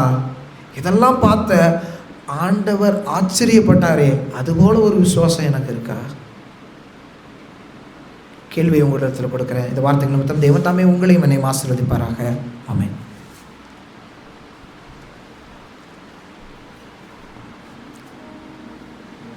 Adonia Judson Burma, Myanmar, Burma போன்ற அந்த தேசத்தை ஒரு பெரிய மாற்றத்தை ஏற்படுத்தி அன்பான ஒரு ஊழியக்காரனாய் திகழ்ந்தார் என்பது சரித்திரம் சொல்கிறது. ஒருவேளை நமக்கு அப்படிப்பட்ட ஒரு வாய்ப்பு கொடுக்கப்பட்டிருப்பானால் நம்ம எந்த பகுதியை நம் ஆண்டவருக்காய் மாற்ற வல்லவராக இருக்கிறோம் என்று சற்று சிந்தித்து பாருங்கள். கொடுக்கப்பட்டிருக்கக்கூடிய ஒரு பெரிய உன்னதமான ஒரு பாக்கியம், ஒரு அழைப்பு, அதை உதாசீனப்படுத்தாதபடிக்கு நேர்த்தியாய் ஆண்டவருடைய சமூகத்திற்குள்ளாய் ஆத்துமாக்களை சேர்க்க நாம் கடந்து வருவோம். தேவன் தாமே செய்தியை கொடுத்த அன்பான ஊழியக்காரனையும் அவருடைய குடும்பத்தையும் அவருடைய ஊழியங்களையும் கர்த்தர் ஆசீர்வதிக்கத்தக்கதாய் தொடர்ந்து ஜெபித்துக்கொள்ளும். நல்ல ஆராதனை நிறைவு கொண்டு வரத்தக்கதாய் நாம் யாவரும் எழுந்து நின்று 365வது கீதத்தை பாடுவோம். என் ஜெப வேளை வாஞ்சிப்பேன், அப்போதன் துக்கம் மறப்பேன், பிதாவின் பாதம் பணிவேன், என் ஆசையாவும் சொல்வேன் என்கிற 365வது கீதத்தை பாடும். பக்கம் எண் 115. பக்கம் 115.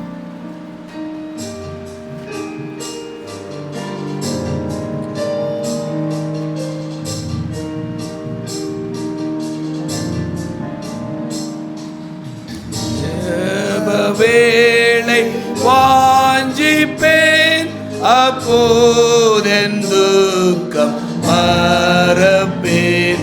பிதாவின் பாதம் படிவேன். என் ஆசையாவும் சொல்லுவேன். என் நோவு வேளை தேற்றினார். என் ஆத்மபாரம் நீக்கினார். ஒத்தாசை பெற்று ஜெரினேன். பிசாசை வென்று ஜெயித்தேன். என் ஜெப வேளை வாஞ்சிப்பேன். மாத்தாழ்மையோடு பிரார்த்திப்பேன். மன்றாட்டை கேட்போர் வருவார். பேராசீர்வாதம் தருவார். என் வாக்கின் மேல் விசுவாசமாய் என் பாதம் தேடு ஊக்கமாய். என்றோர்க்கென் நோவை சொல்லுவேன். இவ்வேளையை நான் வாஞ்சிப்பேன். என் ஜெப வேளை வாஞ்சிப்பேன். ஆனந்த களி படைவேன். பிஸ்காவின் மேலே ஏறுவேன். என் மோட்ச வீட்டை நோக்குவேன். இத்தேகம் மாறி ஏகுவேன். நித்திய வாழ்வை பெறுவேன். பேரின்ப வீட்டில் வசிப்பேன். வாடாத ஜீடம் சூடுவேன். பயபக்தியாய் கண்களை மூடி ஜெபம் செய்வோம். சேனைகளின் தேவனாகிய எங்கள் நல்ல ஆண்டவரே, உம்முடைய சமூகத்திற்கு நேராய் நாங்கள் குடும்பமாய் கடந்து வரவும் உம்முடைய பாதத்தண்டலை நாங்கள் அமர்ந்து மரியாளை போல நல்ல பங்கை தெரிந்து கொள்வதற்கு கர்த்தாவே நீர் செய்த கிருபைகளுக்காகவும் இரக்கங்களுக்காகவும் ஜெபிக்கிறோம் ஆண்டவரே. இந்த நல்ல நாளிலும் உம்முடைய சமூகத்திற்குள்ளாய் நாங்கள் குடும்பமாய் கூடவும் ஓய்வு நாள் பள்ளி நிகழ்ச்சிகளிலே நாங்கள் கலந்து கொள்ளவும் கர்த்தாவே உம்முடைய வேதாமத்திலிருந்து நாங்கள் வேத பகுதியாய் தியானிக்கின்ற ஒவ்வொரு பகுதியையும் கர்த்தர் எங்களுக்கு ஆச்சரிய வண்ணமாய் உம்முடைய பாடங்களிலே நீர் எங்களுக்கு கொடுத்து அன்புள்ள ஆண்டவரே, நடைமுறை ஜெபங்கள் எங்களுடைய வாழ்க்கையில் எப்படிப்பட்டதாய் இருக்கிறது என்பதை குறித்து நாங்கள் ஆராயத்தக்கதான கிருபைகளை பரலோகத்தின் தேவன் எங்களுக்கு தந்தமைக்காக உமக்கு நன்றியும் ஸ்தோத்திரங்களையும் ஏறெடுக்கிறோம் ஆண்டவரே. இந்த நல்ல நாளிலும் கர்த்தாவே உம்முடைய சமூகத்தில் சேர்த்த ஒவ்வொரு காணிக்கைகளுக்காக ஜெபிக்கிறோம் ஆண்டவரே. பரலோகத்தின் தேவன் அன்புள்ள ஆண்டவரே, உம்முடைய ஊழியத்தை தாங்கத்தக்கதாகவும் ஒவ்வொரு இடங்களுக்கும் ஆண்டவரே உம்முடைய சுவிசேஷம் கடந்து செல்லவும் இந்த ஹோப் சேனல் அன்புள்ள ஆண்டவரே இன்னும் அநேக இடங்களிலே நிறுவத்தக்கதாகவும் உம்முடைய உலகளாவிய ஊழியம் இன்னும் அநேகருக்கு பகிர்ந்து கொள்ளத்தக்கதான ஒரு பாக்கியத்தையும் பெற்றுக்கொள்வதற்கு கர்த்தாவே நீர் இந்த காணிக்கைகளை உபயோகித்திருக்க வேண்டுமாய் கெஞ்சிரோம் தகப்பனே. தேவ செய்தியை கொடுத்த தம்முடைய தாசனுக்காக ஜெபிக்கிறோம். அன்புள்ள ஆண்டவரே, எவ்வளவு சவால் நிறைந்த ஒரு அனுபவத்தோடு கூட இந்த ஊழியத்தை செய்வதற்கு தம்மை தர்த்தியாகம் செய்து அன்புள்ள ஆண்டவரே இந்த ஊழியத்தை மேற்கொள்வதற்கு கர்த்தர் நீர் கொடுத்த அந்த மகத்துவமான கிருபைகளுக்காக உமக்கு நன்றியும் ஸ்தோத்திரங்களையும் ஏறெடுக்கிறோம் ஆண்டவரே. அன்புள்ள ஆண்டவரே, தம்முடைய மகனையும் அவருடைய குடும்பத்தின் பிள்ளைகளையும் கர்த்தர் ஆசீர்வதித்து தம்முடைய முகன் மூலமாய் ஆண்டவரே அந்த குடும்பங்கள் அனைவரும் ரட்சிக்கு பின் அனுபவத்திற்குள்ளாய் கடந்து வரவும் உம்முடைய நாமத்தை மகிமைப்படுத்துகின்ற ஒரு பாக்கியத்தையும் தம்முடைய மகனுக்கு நீர் கிருபை செய்தல்ல வேண்டுமாய் கெஞ்சிரோம் தகப்பனே. இந்த நாளிலும் திருச்சபையிலே கடந்து வந்திருக்கக்கூடிய ஒவ்வொரு விசுவாச பிள்ளைகளுக்காக ஜெபிக்கிறோம் ஆண்டவரே. ஒவ்வொருவரையும் பேர் பேராய் தனித்தனியாய் நீர் ஆசீர்வதித்தல்ல வேண்டுமாய் கெஞ்சிரோம் தகப்பனே. மனபாரத்தோடு கடந்து வந்திருக்கக்கூடிய பிள்ளைகள் இருக்கலாம் ஆண்டவரே. வேதம் சொல்லுகிறது, வருத்தப்பட்டு பாரம் சுமக்கிறவர்களே, நீங்கள் எல்லோரும் என்னிடத்தில் வாருங்கள், நான் உங்களுக்கு இளைப்பாறுதல் தருவேன் என்று சொன்ன எங்கள் நல்ல ஆண்டவரே, உம்முடைய சமூகத்திலிருந்து நாங்கள் இளைப்பாறுதல்களை பெற்றுக்கொள்வதற்கு கடந்து வந்திருக்கிறோம். எங்களுடைய பாவங்களும் அக்கிரமங்களும் அநியாயங்களும் ஆண்டவரே, அந்த இளைப்பாறுதல் அனுபவத்தை பெற்றுக்கொள்வதற்கு தடையாயிருந்தால் தயவாய் நீர் மன்னித்து எங்களை பொறுத்து கொள்ள வேண்டுமாய் கெஞ்சிரும் தகப்பனே. எங்களுடைய பாவங்களையும் அக்கிரமங்களையும் கர்த்தர் பாராதபடிக்கு கர்த்தாவே உம்முடைய சமூகத்திற்குள்ளாய் எங்களை கூட்டிச் சேர்த்து எங்களை வழிநடத்திய வேண்டுமாய் கெஞ்சிரும் தகப்பனே. இந்த நாளிலும் ஜெபிக்க கேட்டுக்கொண்ட அன்பான மகள் பேர்ஷியாக்காக ஜெபிக்கிறோம். அந்த பிள்ளையை கர்த்தருடைய சமூகத்தில் நாங்கள் தருகிறோம் ஆண்டவரே. அன்புள்ள ஆண்டவரே, தம்முடைய மகளுடைய பலவீனங்கள் எல்லாவற்றையும் நீர் அறிந்திருக்கிறீங்க ஆண்டவரே. மருத்துவருக்கு வேண்டிய ஞானத்தை கொடும். மருத்துவர்கள் அந்த பலவீனத்தை கண்டறியத்தக்கதான ஞானவரங்களை கொடுத்து சரியான சிகிச்சைகளை பெற்றுக்கொண்டு அன்புள்ள ஆண்டவரே உம்முடைய நாமத்தை மகிமைப்படுத்தி வீடு கடந்து செல்ல கர்த்தர் கிருபை செய்தல வேண்டுமாய் கெஞ்சிரோம் தகப்பனே. அன்புள்ள ஆண்டவரே, இந்த நாளிலும் உம்முடைய சமூகத்திற்குள்ளாய் நாங்கள் கடந்து வந்தது நல்லது என்று கண்டு கொள்ள கர்த்தர் கிருபை செய்தல வேண்டுமாய் கெஞ்சிரும் தகப்பனே. அன்புள்ள ஆண்டவரே, நாங்கள் உம்முடைய சமூகத்திலிருந்து கேட்ட சத்தியத்திற்கு எங்களை அர்ப்பணித்து எங்களை ஆண்டவரே உம்முடைய சத்தியத்திற்கு என்று நாங்கள் நற்சாட்சிகளாய் நாங்கள் எங்களை ஒப்பு கொடுத்து ஆண்டவருடைய சமூகத்திலிருந்து கடந்து செல்ல கர்த்தர் கிருபை செய்தல வேண்டுமாய் கெஞ்சிரும் தகப்பனே. பலவீனங்களோடும் பாரங்களோடும் கூட கடந்து வந்திருக்கக்கூடிய பிள்ளைகள் இருக்குமானால் ஆண்டவரே, உம்முடைய சமூகத்திலிருந்து கர்த்தாவே விடுதலையை பெற்றுக்கொண்டு கடந்து செல்ல கர்த்தர் கிருபை செய்தல வேண்டுமாய் கெஞ்சிரும் தகப்பனே. பவுலார் சொன்னது போல ஆண்டவரே, என்னை பலப்படுத்துகிற கிறிஸ்துவாலே எல்லாவற்றையும் செய்ய எனக்கு பலனுண்டு என்று சொன்னது போல ஆண்டவரே, நாங்களும் அப்பேற்பட்ட ஒரு நல்ல சாட்சியோடு கூட கர்த்தர் எங்களுக்கு பலனை தந்திருக்கிறார், ஆண்டவருடைய சமூகத்திலிருந்து நாங்கள் பலன் பெற்று கடந்து செல்லுகிறோம் என்கிற சாட்சியோடு கூட கடந்து செல்ல கர்த்தர் கிருபை செய்தல வேண்டுமாய் கெஞ்சிரும் தகப்பனே. அன்புள்ள ஆண்டவரே, இந்த நாளிலும் வந்திருக்கக்கூடிய பிள்ளைகளை மீண்டும் ஒரு விஷயம் உடைய சமூகத்தில் தருகிறோம். வரைதடப்பட்ட பிள்ளைகளையும் கர்த்தாவே உம்முடைய பாதத்தில் நாங்கள் தருகிறோம். நீர் கூட்டி சேர்த்தல வேண்டுமாய் கெஞ்சிரும் தகப்பனே. இது திருச்சபையை சுற்றிலும் இருக்கக்கூடிய ஒவ்வொரு விசுவாச பிள்ளைகளுக்காக ஜெபிக்கிறோம், ஒவ்வொரு அயலகத்திற்காக ஜெபிக்கிறோம், ஒவ்வொரு நண்பருக்காக ஜெபிக்கிறோம், ஒவ்வொரு உறவினர்களுக்காக ஜெபிக்கிறோம் ஆண்டவரே. பிள்ளைகளை ஆசீர்வதியும் ஆண்டவரே. அவர்கள் செய்து வருகின்ற வேலைகளை கர்த்தர் ஆசீர்வதித்து கொடுத்தரலும் ஆண்டவரே. அவருடைய கையின் பிரயாசங்களை நீர் ஆசீர்வதித்து கொடுத்தர வேண்டுமாய் கெஞ்சிரும் தகப்பனே. உன்னை வாளாக்காமல் தலையாக்குவேன், நீ கீழாகாமல் மேலாவாய் என்று சொன்ன வேத வாக்கியங்கள் தம்முடைய பிள்ளைகளுக்கு நிறைவேற கர்த்தர் கிருபை செய்தல வேண்டுமாய் கெஞ்சிரும் தகப்பனே.